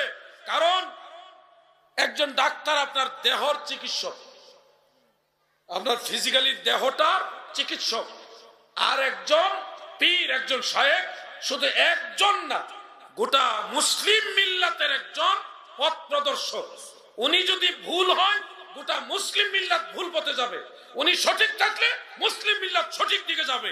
তাহলে ওনার দায়িত্বটা ডাক্তার, ইঞ্জিনিয়ার, প্রিন্সিপালের চাইতে অনেক বড় দায়িত্ব। অতএব ইঞ্জিনিয়ারের ছেলে ইঞ্জিনিয়ার হয় না, ডাক্তারের ছেলে ডাক্তার হয় না, প্রিন্সিপালের ছেলে প্রিন্সিপাল হয় না, পীরের ছেলে যোগ্যতা ছাড়া পীর হলেই এই জাতি বিভ্রান্ত হয়ে যাবে। আমি জানি ওয়াজ গিয়া কারো উপরে পড়তেও পারে, কিন্তু এই কথাটাই রাইট। দিন শেষে দেখবেন এটাই ঠিক। আজকে আমরা দেখি কুমিল্লাতে পিসাব গজাইছে এক পিসাব কি উনি বলতেছে জানাজার নামাজের কথা কোরআনে নাই, 5 ওয়াক্ত নামাজের কথাও কোরআনে নাই। উনি পীর সাহেব। সারা পৃথিবীর 200 কোটির উপরে মুসলমান, 200 কোটির উপরে মুসলমান। সমস্ত মুসলমানরা 5 ওয়াক্ত নামাজের পক্ষে না বিপক্ষে? জানাজার নামাজের পক্ষে না বিপক্ষে? সারা পৃথিবীর যতগুলি মাদ্রাসা আছে, দাখিল, আলিম, ফাজিল, কামিল মাদ্রাসা, আরো যতগুলি ইউনিভার্সিটি, ওই যে মিশর আল আজহার, মক্কার উম্মুল কুরা, মদিনা ভার্সিটি, মালয়েশিয়া, সেই বসরা, বাগদাদ, ইয়ামান, সারা পৃথিবীতে যতগুলি ইসলামিক যে ইনস্টিটিউশন আছে, এই সবগুলি প্রতিষ্ঠানের চিন্তাধারা, থিওরি, গবেষণা বা সিদ্ধান্ত, ধর্মীয় ভাব গাম্ভীর্য হলো যে 5 ওয়াক্ত নামাজ পড়তে হবে এবং মানুষ মারা গেলে তার জানাজায় যেতে হবে। আর আমাদের দেশের পীর সাহেব হইছে, সে পীর সাহেব, সে বলতেছে 5 ওয়াক্ত নামাজের কথাও নাই, জানাজার কথাও নাই। নে পীর সাহেব, পীর সাহেব, লা পীর সাহেব। এই পীর সাহেবগুলির ধারণা কেন? এই ধরনের পীর সাহেবদেরকেই শো করা হয়। দেখেন পীররা কি কয়, পীরেরা কি বলে দেখেন। এই যে লামাযহাবীরা, সে শর্ষিনার হুজুরকে শো করবে না, সে ফুরফুরার হুজুরকে শো করবে না, সে শো করবে পীর মুরিদি খারাপ, এটা ভালো না, এটা বর্জন করা উচিত, এটা প্রমাণ করার জন্য এই পীর সাহেবরে শো করবে। দেখেন পীর কেমন খারাপ। সে কিন্তু কামেল, মুকাম্মেল পীর মাশায়েখ যারা, তাদেরকে শো করবে না, দেখাবে না। এটার জন্য আপনারা দায়ী। 2-4টা জিলাপি আর খিচুড়ি বিরিয়ানি দিব, দাওয়াত দিছে, আপনিও বিশেষ অতিথি। অমুক ব্যবসায়ী বিশেষ অতিথি দাওয়াত দিছে, উনি গেছে বিশেষ অতিথি হিসেবে, ওখানে গেছে ওই আপনাদের উপস্থিতি সাপোর্ট নিয়া, সে এখন ওয়াজ করতেছে জানাজার নামাজও নাই, 5 ওয়াক্ত নামাজও নাই। এখন আপনারা যে ওখানে উপস্থিত থাকছেন, এটাই তো আল্লাহর নবীর বিরুদ্ধে আপনি দাঁড়াইলেন, কারণ সে তো নামাজের বিরুদ্ধে। আপনারা কি নামাজের পক্ষে নিয়ে আবার এটা বোঝাতে দরকার। আপনারা কি নামাজের পক্ষে না বিপক্ষে? অনেকেই কথা কইছে না। হ্যাঁ, এখানেও আছে, এখানেও আছে, এখানেও আছে। 5 ওয়াক্ত নামাজের পক্ষে না বিপক্ষে? তাহলে যারা নামাজের পক্ষে তারাই ভণ্ড পীরদেরকে সাপোর্ট করবেন? সাপোর্ট কি শুধু হাত উঠাইলেই হয়? তাদের যে কোনো কাজে অংশগ্রহণ করাটাই তাদেরকে সাপোর্ট করা, তাদের চান্দা দেওয়া সাপোর্ট করা, তাদের সামর্থ্য যদি আপনার থাকে তাদেরকে প্রতিরোধ করা হয় আপনার সামর্থ্য, এটাই আপনাদের দায়িত্ব। যদি সামর্থ্য ক্ষমতা থাকা সত্ত্বেও তাদেরকে প্রতিরোধ না করেন, প্রতিহত না করেন, তাহলে ময়দানে মাহশরে আপনিও আসামি হবেন। পীর কত গজাইছে, কামেল পীর মানবেন। আমিও পীরের মুরিদ, আমার পীর ও মুর্শিদ খাজা বাবা ফরিদপুরি। আমি মুজাদ্দিদিয়া খানদানের লোক। শায়েখ আহমদ সেরহিন্দি মুজাদ্দিদ আল ফেসানি আল ফারুকি রাহিমাহুল্লাহ তাআলা ওনার মাসলাকের লোক আমি। কিন্তু আমরা এই সমস্ত তরিকতপন্থীরা, আপনাদের মতলবে একজন আল্লাহর ওলি আছে, ওনাকে ফলো করতে পারেন। আওলাদ যিনি একজন ডক্টর সৈয়দ মনজুর আহমদ রেফাই রাহিমাহুল্লাহ তাআলা, আশিকে রাসূল, ওনাকে ফলো করতে পারেন। এরকম আর অনেক পীর আছে, আমি সবার নাম জানি নাই। মতলবের কৃতি সন্তান ছিল, সূর্য সন্তান ছিল, আহলে সুন্নাতুল জামাতের উজ্জ্বল নক্ষত্র ছিল আল্লামা প্রিন্সিপাল আব্দুল জলিল সাহেব রহমাতুল্লাহ। এই মানুষগুলিকে ফলো করবেন। এরা ভণ্ড না, এরা ভণ্ডদের প্রতিরোধ করছে, হককে প্রতিষ্ঠিত করেছে। আর আমরা পীর দেখি, আরে টাকনুর নিচে পিসাবের কাপড়, টাকনুর নিচে পিসাবের পায়জামা। এজন্য বলবো, যদি সতর্ক না হন আমাদের কিছুই করার নেই। বারবার আপনাদের বলছি, আর 10 বছর পরে, হাতে গুনে 10টা বছর পরে দেখবেন যদি কথা না শুনেন, তাহলে আপনারা এমন এক অবস্থায় গিয়ে পৌঁছবেন যে মুখ লুকাইবারও জায়গা পাবেন না। তারা এইভাবে আপনাদেরকে পাকড়াও করবে। মাযহাব বিরোধী যারা, এরাই পীর মাশায়েখ বিরোধী, এরাই সুন্নিয়ত বিরোধী, এরাই মিলাদ ক্যাম্প বিরোধী, এরাই জঙ্গিবাদের সাথে জড়িত। আপনাদের সাথে পারবেন না, এদের সাথে অস্ত্র আছে, বোমা মারবে, হাঙ্গামা করবে, আক্রমণ করবে। কিন্তু আপনারা যদি আগের থেকে সতর্ক থাকেন, তারা সেই বীজই থেকে যাবে, আর গজাইতে পারবে। তাদের পিছনে অনেক ডলার খরচ করা হয়, কিন্তু আমাদের সুন্নিয়ত প্রচারের জন্য কি আমরা কোনো ডলার খরচ করি? আজকে এখানে কোনো ভাড়াইট্টা মুসল্লি আসেননি যে আপনারা ভাড়া করে আনছি মাহফিলে? আসেন কেউ? থাকলে বলেন যে আমরা ভাড়া করে আনছে। বলেন কে আছেন? কেউ নাই, একজনও নাই।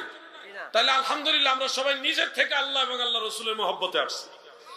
কিন্তু আপনি লামা জাবিদের মাহফিলে যান, তাদের যে সমাবেশগুলো, ওখানে যান, বাতেলদের সমাবেশগুলিতে যান, দেখবেন গাড়ি ভাড়া করে করে আশেপাশের কয়েক থানা, এমনকি কয়েক জেলার লোক পর্যন্ত মাহফিলে এনে শোডাউন দেয়। দেখো, আমাদের সমর্থক বেশি। কথা বাস্তব সম্মত না মনে হয়? ঘরে কোনো পয়সা রয়েছে তো টের পাইতেছেন না। কয়েক থানার লোক, কয়েক জেলার লোক একসাথে করে তারা গাড়ি ভাড়া দেয়, তারা ওইখানে ইনভেস্ট করে, টাকা দেয়, শিল্পপতিরা হেল্প করে, মেডিসিন ছাড়ে। সব মাদ্রাসার ছাত্রদেরকে গাড়ি ভাড়া করে করে নিয়ে আসা হয়, পুরা মাঠ মানুষ দিয়ে প্যাকটাপ করে। আর আপনার মাহফিল, ওরে মানুষ রে, জায়গা হইতেছে না মানুষ। কি আপনাদের এই এলাকার মধ্যে এর চেয়ে বেশি মানুষ নাই? এরা কই গেছে? মনে হয় ইন্ডিয়া সফরে গেছে। ইন্ডিয়া সফরে গেছে না হজে গেছে মনে হয়। হজে না, এটা তো হজের টাইমও না, তো যাইব কই তাইলে? এরা গেল কোথায়? আজমির শরীফে গেছে।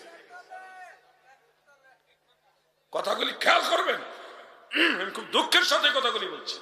এই মাদ্রাসা যুগের পরে যুগ খেদমত আঞ্জাম দিয়ে যাচ্ছে, কিন্তু আমরা তো সেই খেদমতটা ধরে রাখতে পারতেছি না। বেজার হইতেছেন মনে না?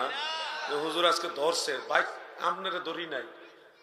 এটা আমার জন্য, আপনার জন্য, সবার জন্য কথাগুলি। আমাদের দায়িত্বশীল ভূমিকা পালন করতে হবে। নিজে আসবেন, নিজের বাচ্চাগুলি, ছেলে বাচ্চা যেটা বড়, সবাই মাহফিলে নিয়ে আসবেন। তাদেরকে মাহফিলে বসায় শিখাইবেন যে ধর্মীয় কাজে যাইতে হবে। তুমিও শিখো, মসজিদে যাওয়ার সময় বাচ্চারা সাথে নিয়ে যাবে। কিছু মুরব্বী আছে, বাচ্চারা একটু দুষ্টামি করলে এই বাইরে বাইরে ওরে কাটা কইছে এই তোরা চুপ কিতে বাইরে কি একটা অত্যাচার মসজিদের মধ্যে মুরব্বি এবার ভাড়ানা নামাজ বাদ দিয়ে ফুলাফিনটা বাইর করে দেয় আরে ছেলে ফেলেরা মসজিদে দুষ্টামি করবে না তো তুমি দুষ্টামি করবা আপনি যখন বাচ্চা ছিলেন আপনি কি কম করছেন নাকি সবারই একটা বয়স থাকে দুষ্টামি করার মসজিদে বাচ্চারা দুষ্টামি করতে করতে একদিন দেখবেন প্রথম কাতারের মুসল্লি হয়ে গেছে তারা আপনি আজকে মুরব্বী চুলদারি পাকছে আপনি সবচেয়ে ভালো জ্ঞানী সবার চেয়ে যোগ্যতম সম্মানীয় ব্যক্তি কিন্তু একদিন তো আপনি মরে যাবেন তখনই মসজিদটা চালাইবো কেন আপনি চালাইবেন কবর টিকাইয়া এই ফুলাফেন্ডি চালাইবো না তাদেরকে তো মসজিদে নিয়ে অভ্যস্ত করতে হবে দুষ্টামি করলে কবি দুষ্টামি করিস তারপরে মসজিদে আইস এরপরে তখন বেশি দুষ্টামি মাথায় আদর কইরা দাদু দুষ্টামি করো না দাদু ভাইয়া আসো আমার সাথে দাঁড়াও এক একজনের সাথে একজনকে দাঁড়া করে দিবেন এইভাবে ছেলেদেরকে মসজিদমুখী করবেন আর আমরা বুজুর্গের ঠেলায় বুজুর্গের ভিতরে জায়গা লইতেছে না দমকের ঠেলায় পারি না নামাজটা সাইরা দিয়া তারে দমক মারি কি একটা অবস্থা মসজিদ থেকে ছেলেটারে বের করে দেওয়ার পরে ছেলে কোথায় যাবে আরেকটা মসজিদে যাবে মনে হয় আপনার আর মসজিদে যাবে না ও গুল্লি খেলাবে না ক্যারাম বোর্ড খেলাবে নাহলে ক্রিকেট খেলাবে নাহলে ফুটবল নাহলে কারো খেতে হাত দিবে এই জন্য বাচ্চারা দুষ্টামি করলে তাদেরকে আদর করে বুঝাবেন কিন্তু মসজিদ থেকে কখনোই ধমক দিয়ে বের করবে না ওয়াজ মনে আজকে বেশি হয়ে যেতেছে করা নাকি করা হলে সেটা তো মানতে হবে কথাগুলো যাক অনেকক্ষণ কথা কইছি একটু দুরূদ শরীফ পড়ি আপনারা আজাইরা আছেন বহুত সময় ধরে কেউ কোনো কথা নাই বার্তা না খালি চুপচাপ বসে নিছেন এত আরাম দেওয়া যেত না কষ্ট করেন একটু মহব্বতে স্বভাবের আশায় দয়াল নবীর মহব্বতে পড়ুন আল্লাহুম্মা সাল্লি আলা আলি সাইয়্যিদিনা যাহার মনেতে আশা স্বর্গেরই শোধা পান ধর এসে রহমতেরি লহ এসে রহমতেরি ভারী বরিশনের ধার যাহার মনেতে আশায় আল্লাহুম্মা পড়েন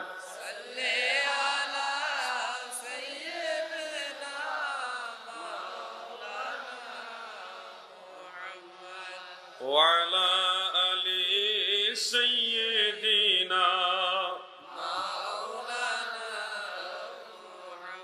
আমার দাদু ভাইরা গো আমার পূর্বে আল্লামা মুফতি খন্দকার মঞ্জুর হোসেন সাহেব দয়াল নবীজির নিঃশর্ত ভালোবাসা নিয়ে আলোচনা করেছেন চমৎকার আলোচনা করেছেন নবীজির ভালোবাসার সাথে যতগুলি বিষয় জড়িত প্রত্যেকটা কাজ আপনার আন্তরিকতার সাথে করবেন যতগুলি বিষয় নবীর ভালোবাসার সাথে জড়িত সবগুলি কাজ আন্তরিকতার সাথে করবেন একটা দুইটা না ও যুবক ভাইরা আপনারা একটা কথা শুনেন নবীর মা বাপ ওয়াজ করা হচ্ছে ইদানিং নবীর মা বাপ তারা নিজেরাই তো জাহান্নামে যাবে আরে নবীর মা বাবাই তো কাফের এই কথা দ্বারা নবীজির প্রতি মহব্বত উতলায়া বাড়ে নাকি খাইছে রে নবীর মা বাবাই বলে কাফের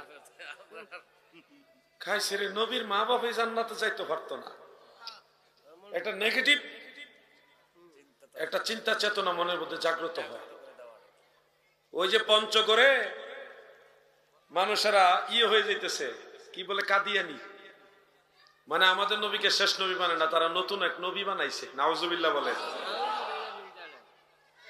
তো এক কাদিয়ানিকে জিজ্ঞাসা করা হলো তুমি মুসলমান থেকে কাদিয়ানি হইলা কেন সে উত্তর দিছে কি জানেন এটা ইউটিউবে আছে সে কাদিয়ানি মুসলমান থেকে কাদিয়ানি হইছে তাকে বলা হলো তুমি মুসলমান থেকে কাদিয়ানি হলে কেন সে উত্তর দিছে কি জানেন সে বলতেছে মুসলমানদের বড় বড় হুজুরদের মুখে শুনছি যে মুসলমান অবস্থায় নবী রাসূলরাই ইয়া নফসি করবে পীর আউলিয়া তারাই জান্নাতে যাবে কিনা গ্যারান্টি নাই। তারা আমাদেরকে ভয় দেখাইছে আমরা জান্নাতে, যে পীর আউলিয়ারাই জান্নাতে যেতে পারবে না, আল্লাহর নবীই নাফসি নাফসি করবে, নবী রাসূলরাই হাসরে ময়দান উভয় থাকবে না, তাইলে আমরার তো অবস্থা খারাপ। আমরা তো তেমন কিছুই নাই, তো তাদের সাথে থাকলে আমাদের তো অবস্থা খারাপ হবে আখিরাতে। কিন্তু কাদিয়ানীদের কাছে এসে শুনছি না, এখানে যারা আসবে, এই দলে যারা ভর্তি হবে সবাই জান্নাতে যাবে। তারা বলছে আমরা যদি আটকায় যাই তারা আমাদেরকে তরাইয়া নিয়ে যাইব, টেনশনের কারণ নাই। তাহলে আমি নিজেকে জান্নাতে নেওয়ার জন্য এখানে আসছি।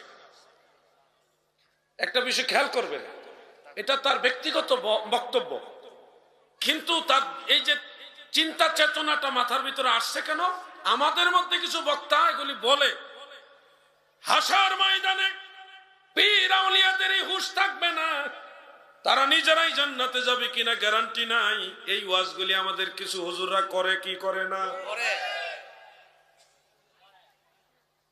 তাহলে আপনি যে ওয়াজ শুনলেন, নবীর মা বাবাই তো জাহান্নামে যাইব, নবীর মা বাবাই কাফের, তারা মুশরিক, তারা জাহান্নামে যাইব, তাইলে আপনার মনে ইসলামের প্রতি মহব্বত আরো বাড়বো। এই বিষয়গুলি খেয়াল করবেন, সূক্ষ্ম বিষয়। নবীজির মা বাবা জান্নাতি, এই ব্যাপারে ফয়সালা হয়ে গেছে, এটা মীমাংসা হয়ে গেছে, ইমামদের মধ্যে এটা নিয়ে চূড়ান্ত রায় হয়ে গেছে। এখন নতুন করে এটা নিয়ে আমাদের আলোচনা করে দলিল সাবমিট করে এটা প্রুফ করার কোনো প্রয়োজন না, এটা মীমাংসিত বিষয়। নবীর মা বাবা দুইজনই জান্নাতি, সুবহানাল্লাহ বলেন, এটা মীমাংসিত বিষয়। যারা মীমাংসা করে গেছে এরা সাধারণ কোন আলেম না, যুগের মুস্তাহিদ ছিলেন, হাফেজুল হাদিস ছিলেন, নুক্কাত পর্যায়ের মুহাদ্দিস ছিলেন। ইমাম জালালউদ্দিন সুয়ুতি, ইমাম মোল্লা আলী কারি, উনি ফাইনাল ডিসিশন দিছে যে রাসূল পাকের আব্বা আম্মা দুইজন ঈমানের উপরে মারা গেছে।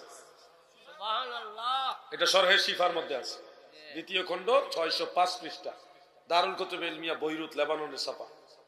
আপনারা গুগলে পাবেন এই কিতাবগুলি, কিছুটা তাহকিক করতে হবে আপনাদের, জবাব দিবেন কি? নবীজির মা বাবা দুজনেই বিভিন্ন দৃষ্টিকোণ থেকে জান্নাতি। একটা দৃষ্টিকোণ হলো ওনারা ইসলামী ফেতরাতের উপরে মারা গেছে। ফেতরাত মানে নবীজির নবুয়তের দাওয়াত পাওয়ার আগেই ওনারা ইন্তেকাল হয়ে গেছে। আপনারা বলেন নবীজি জন্মগ্রহণ করার আগেই তো নবীজির আব্বা জান ইন্তেকাল, এটা ঠিক আছে নি? আপনারা জানা আছেন এটা? তাহলে তো উনি তো নবুয়তের দাওয়াত পাইলেনই না, উনি তো নবীজিকে সরাসরি পায় নাই। রাসূল পাক জন্মগ্রহণ বা শুভাগমন করার আগেই ওনার ইন্তেকাল। আর নবীজির আম্মা জান হযরত আমেনা রাদিয়াল্লাহু তাআলা আনহা, নবীজি যখন শিশু বাল্যকাল তখনই তিনার ইন্তেকাল। আর নবীজির নবুয়তের প্রচার তো শুরু হয়েছে 40 বছর বয়স থেকে। তার নবুয়তের দাওয়াত তো মা আমেনার কাছেও যায় নাই, বাবা আব্দুল্লাহর কাছেও যায় নাই। তাহলে ওনাদের উপর আপনি কেন বলতেছেন তারা কুফরি করছে? কুফরি প্রমাণ হবে তখন যখন ঈমানের দাওয়াত আসার পরেও এটাকে অস্বীকার করা হবে, অমান্য করা হবে, তখন বলা হবে এটা কুফরি। উনাদের কাছে তো ইসলামের দাওয়াতই যায় নাই। এরপরে দ্বীন হানিফের অন্তর্ভুক্ত ছিলেন, ওনারা মুওয়াহহিদ ছিলেন, একত্ববাদে বিশ্বাসী ছিলেন, ইব্রাহিম আলাইহিস সালামের শরীয়তের উপরে ছিলেন। সুবহানাল্লাহ বলে। আমি বিষয়টা টান দিয়ে নিয়ে আসলাম, আপনারা কি বিরক্ত হচ্ছেন নাকি? ইসলামী ফেতরাত বা ফেতরাতের উপরে যারা মারা যাবে, যারা নবুয়তের দাওয়াত পায়নি, এখনো বিশ্বে এমন অনেক জায়গা আছে যেখানে নবুয়তের দাওয়াত পৌঁছে নাই, আল্লাহ এবং আল্লাহ রসুলের দাওয়াত পৌঁছে নাই। আফ্রিকাতে আছে, আমাদের ইন্ডিয়াতেও আছে, এই যে ইন্ডিয়াতে এখনো ইসলামের দাওয়াত পৌঁছে নাই। খুঁজলে বাংলাদেশও পাওয়া যাবে, এমন বহু হিন্দু মহল্লা, হিন্দু এলাকা আছে বা বৌদ্ধ এলাকা আছে, খ্রিস্টান পাড়া আছে যেখানে ইসলামের দাওয়াত নিয়ে কেউ যায় না। এমন বহু এলাকা আছে, থাকতে পারে। এই মানুষগুলির বিচার কিরকম হবে? হাসরের ময়দানে বিচার হবে না তাদের?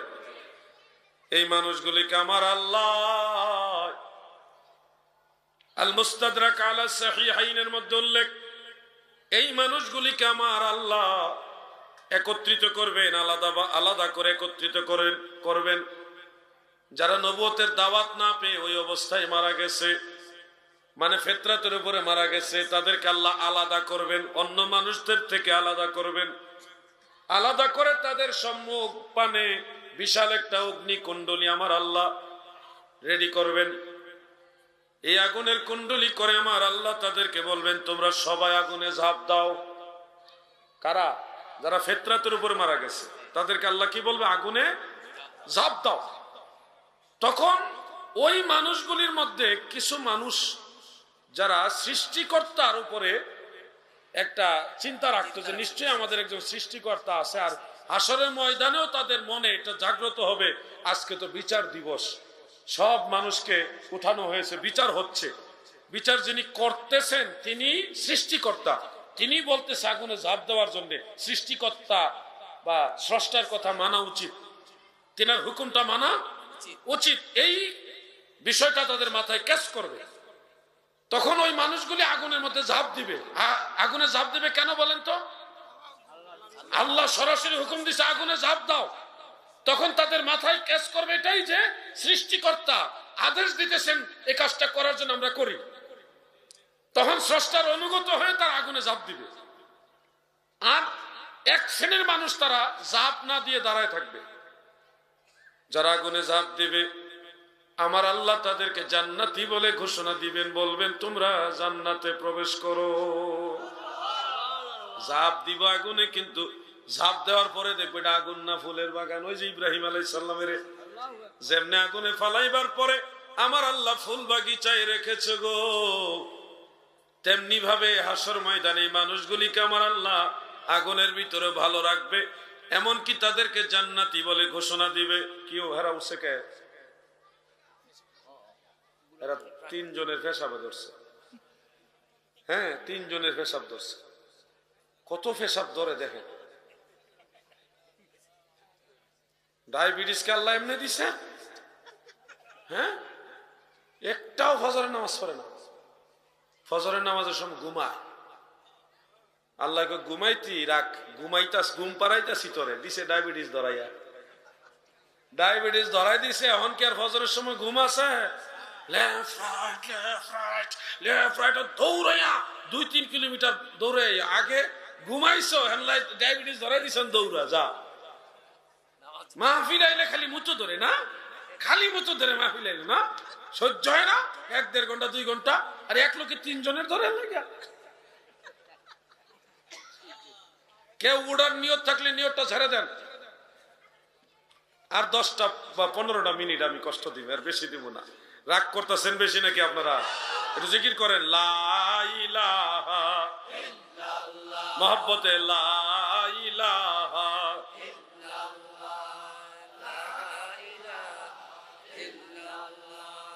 লা ইলাহা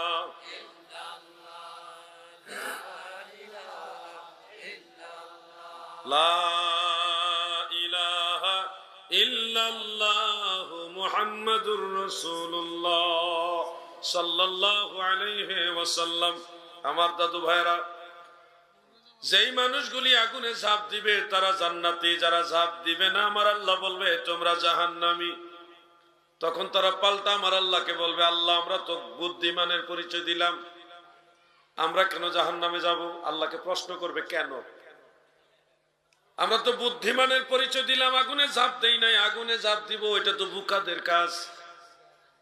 আমরা ঝাঁপ দেই নাই, আমরা বুদ্ধিমানের পরিচয় দিয়েছি। আল্লাহ বলবে আমি হুকুম দিলাম, কোন নবীর মাধ্যমে হুকুম দেই নাই, কোন রাসূলের মাধ্যমে হুকুম দেই নাই, কোন ফেরেশতার মাধ্যমে হুকুম দেই নাই, কোন আসমানি কিতাবের মাধ্যমে হুকুম দেই নাই রে। আমি আল্লাহ নিজে সরাসরি তোমাদের হুকুম দিয়েছি। সরাসরি হুকুম তোমরা মানো নাই, এর থেকে প্রমাণ হয়ে গেল আমার হুকুম যদি নবী রাসূল বা আসমানি কিতাবের মাধ্যমে তোমাদের কাছে যাইতো, তোমরা ওই হুকুম মানতা না। তোমরা যে আমার অবাধ্য বান্দা এটা প্রমাণ হয়ে গেছে ডাইরেক্ট হুকুম অমান্য করার কারণে। অতএব তোমরা জাহান্নামী। এরপরে তারা আফসোস করবে আর জাহান্নামের দিকে যাবে। এই জন্য আমার ভাইরা আপনাদের কাছে স্পষ্ট করে দেই, নবীজির আব্বা জান আম্মা জান দুইজনই ভালো মানুষ ছিলেন। তিনারা কোনো শিরকের সাথে জড়িত ছিলেন না, কোন ধরনের পাপাচারের মধ্যে জড়িত ছিলেন না। নবীজির আব্বাজানের নাম হলো আব্দুল্লাহ। আব্দুল্লাহ শব্দের অর্থ হলো আল্লাহর বান্দা।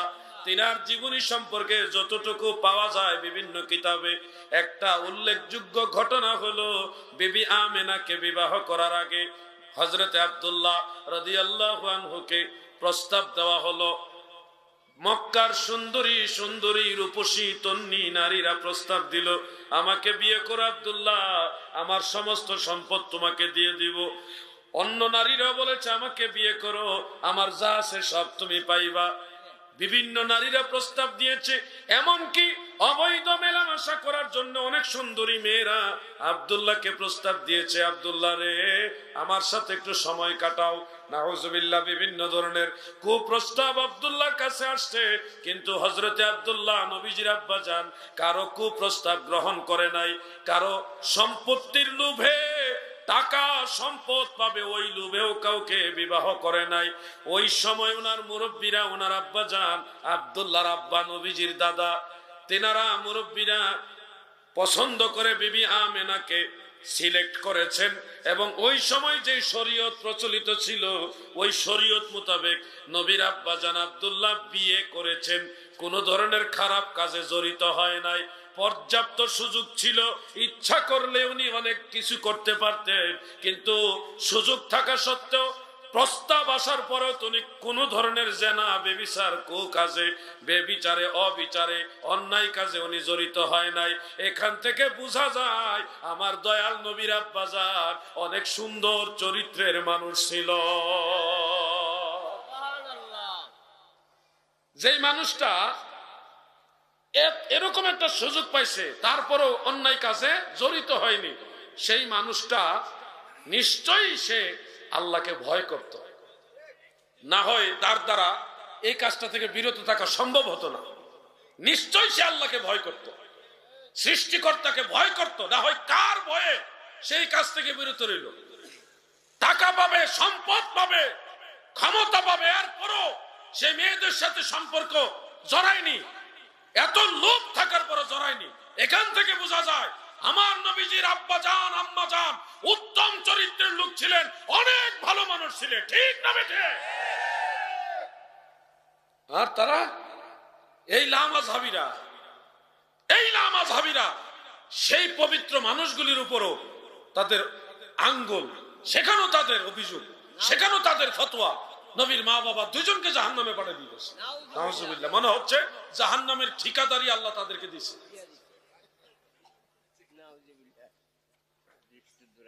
মনে রাখবেন এই কথাগুলি। খাসায়েসুল কুবরার মধ্যে কষ্ট হইতেছে নাকি? এই ফুলাবেন তো লরসকে লাগে রে। খাসায়েসুল কুবরার মধ্যে উল্লেখ, তারিখ ইবনে আসাকির থেকে হাদিসটা ইমাম সুয়ুতি উল্লেখ করেছেন। আম্মা জান আয়েশা রাদিয়াল্লাহু তাআলা আনহা বলেন, একদিন নবীজি মলিন মুখে ঘর থেকে বের হয়ে গেলেন, যথা সময়ে আবার নবীজি ঘরে ফিরে আসলেন, কিন্তু ওই সময় নবীজির চেহারা বড় আনন্দিত, হাস্যোজ্জ্বল। আম্মা জান আয়েশা বলেন, ইয়া রাসূলুল্লাহ, দয়াল নবী গো, যাওয়ার সময় দেখলাম চেহারাটা মলিন, চেহারাটা ফ্যাকাশে, কিন্তু আসলেন বড় আনন্দিত হয়ে। হাকিকত কি গো নবী? কিসে আপনাকে মলিন করলো, কিসে আপনাকে আনন্দিত করলো, দয়া করে বলেন। আল্লাহর হাবিব বলেন, আয়েশা রে, আমি আমার মায়ের কবরে গিয়েছিলাম, ওইখানে আমি দোয়া করেছি, আল্লাহ আমার মা এবং বাবা দুইজনকে জীবিত করে আমার সামনে তুলে ধরো। সুবহানাল্লাহ। আমার আল্লাহ আমার দোয়া কবুল করেছে, আমার আব্বা আম্মা দুইজনকে জীবিত করে আমার সামনে তুলে ধরেছেন। আমি রাসূলুল্লাহ নিজে আমার মা বাবা দুইজনকে কালেমা পড়াইছি, তারা দুইজনে কালেমা পড়ে মুসলমান হইছে। এরপর আবার দোয়া করেছি আমার আল্লাহ যেন আব্বা জান আম্মা জান দুইজনকে আগের জায়গায় নিয়ে যায়।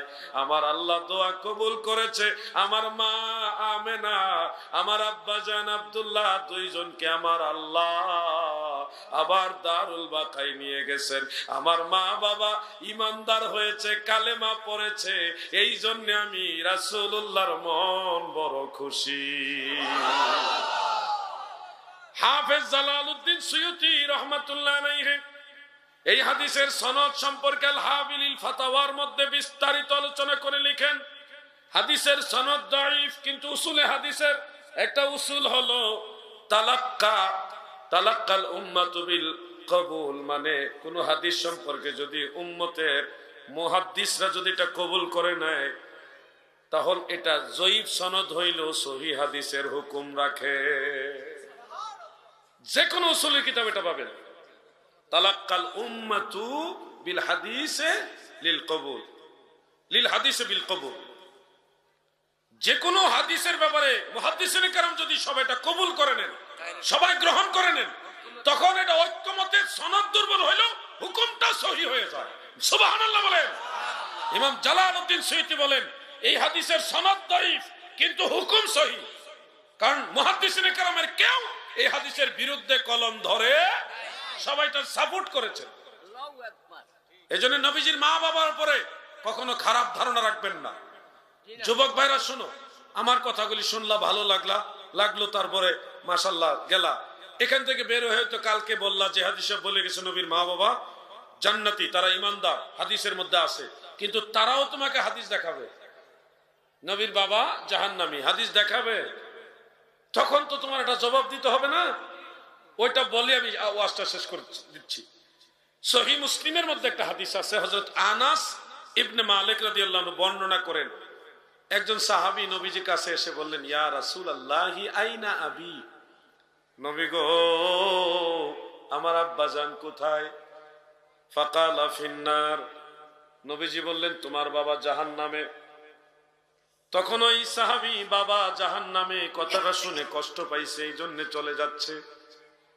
দয়াল নবীজি পুনরায় তাকে ডাক দিলেন, তুমি এদিকে আসো, ইন্না আবি ওয়া আবাকা ফিন্নার, নিশ্চয় আমার বাবা এবং তোমার বাবা দুইজনই জাহান্নামে।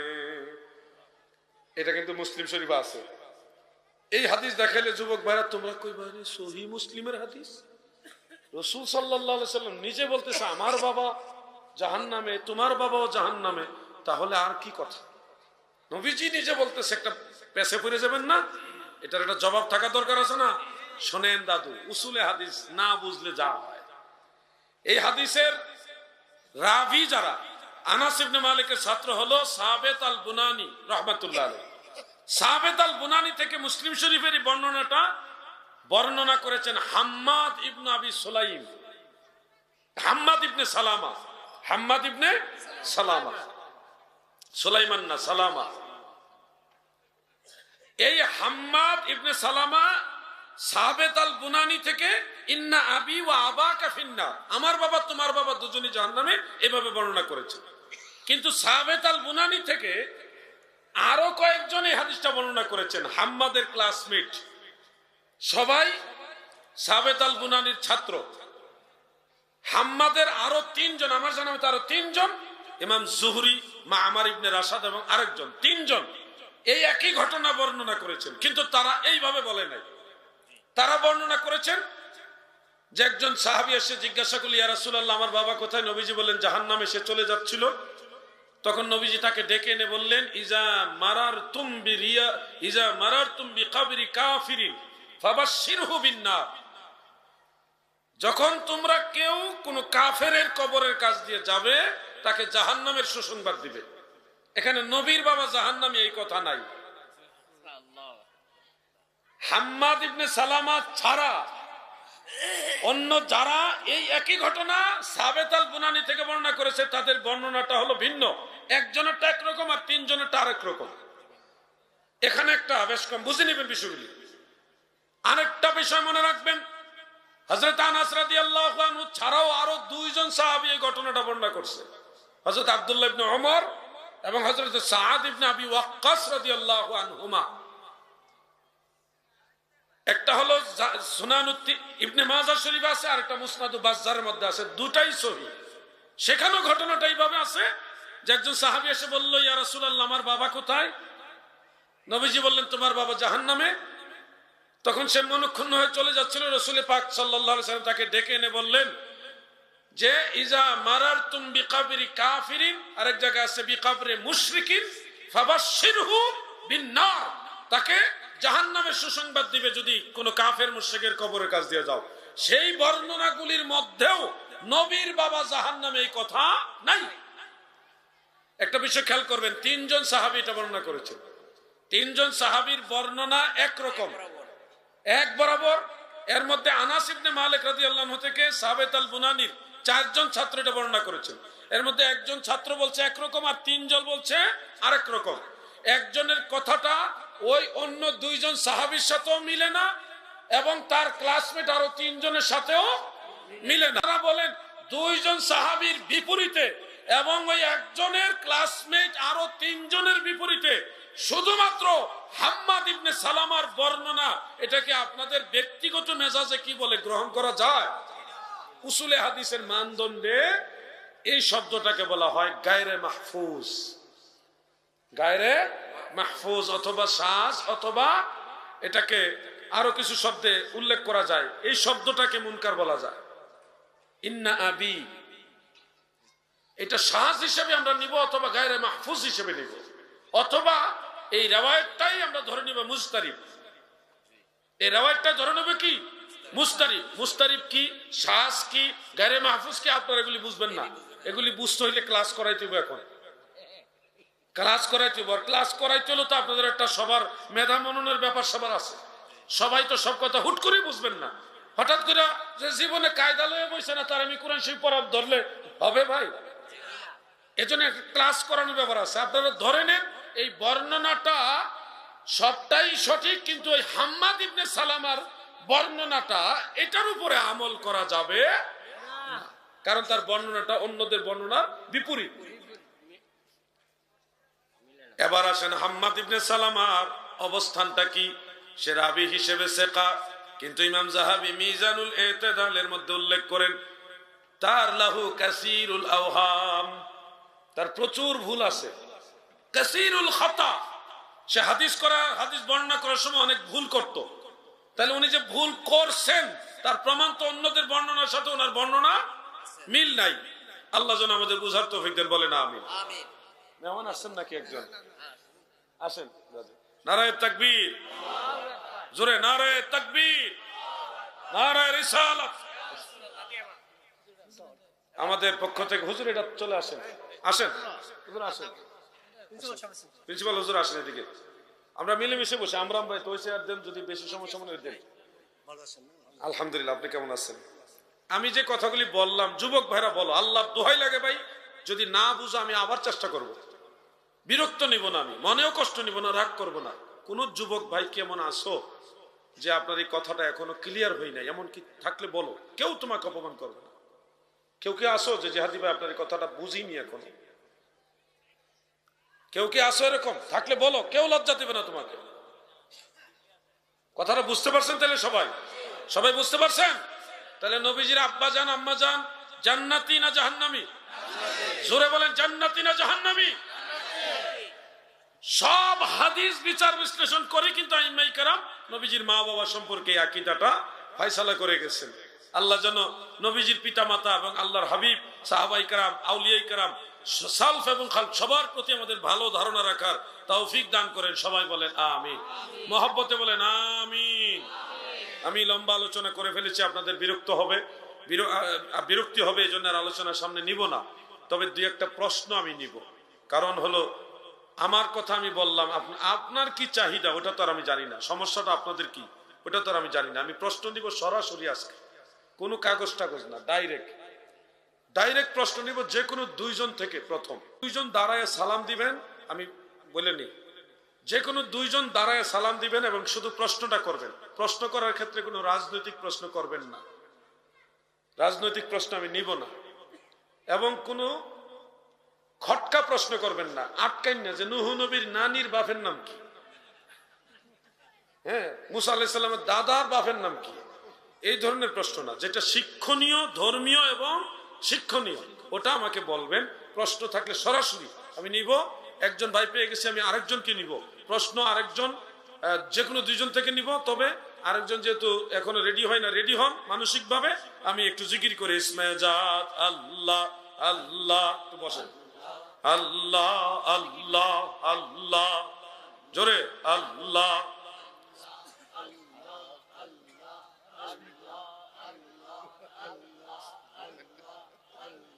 অমন পাগলা রে ডুবলো বেলা দেখনার চাহিয়া। আল্লাহ আল্লাহ আল্লাহ করেন না, একটু জিকির করেন না, অনেক শীত পড়ছে। অবুঝ মন রে ডুবলো বেলা দেখনার চাহিয়া। আল্লাহ আল্লাহ আল্লাহ আর পর পারের ডাক পড়িলে মরণের ডাক পড়িলে পার হবি তুই কি লইয়া। আর পার হবি তুই কি লইয়া ডুবলো বেলা দেখনার চাহিয়া। আল্লাহ আল্লাহ আল্লাহ অবুঝ মন রে ডুবলো বেলা দেখনার চাহিয়া। আল্লাহ আল্লাহ আল্লাহ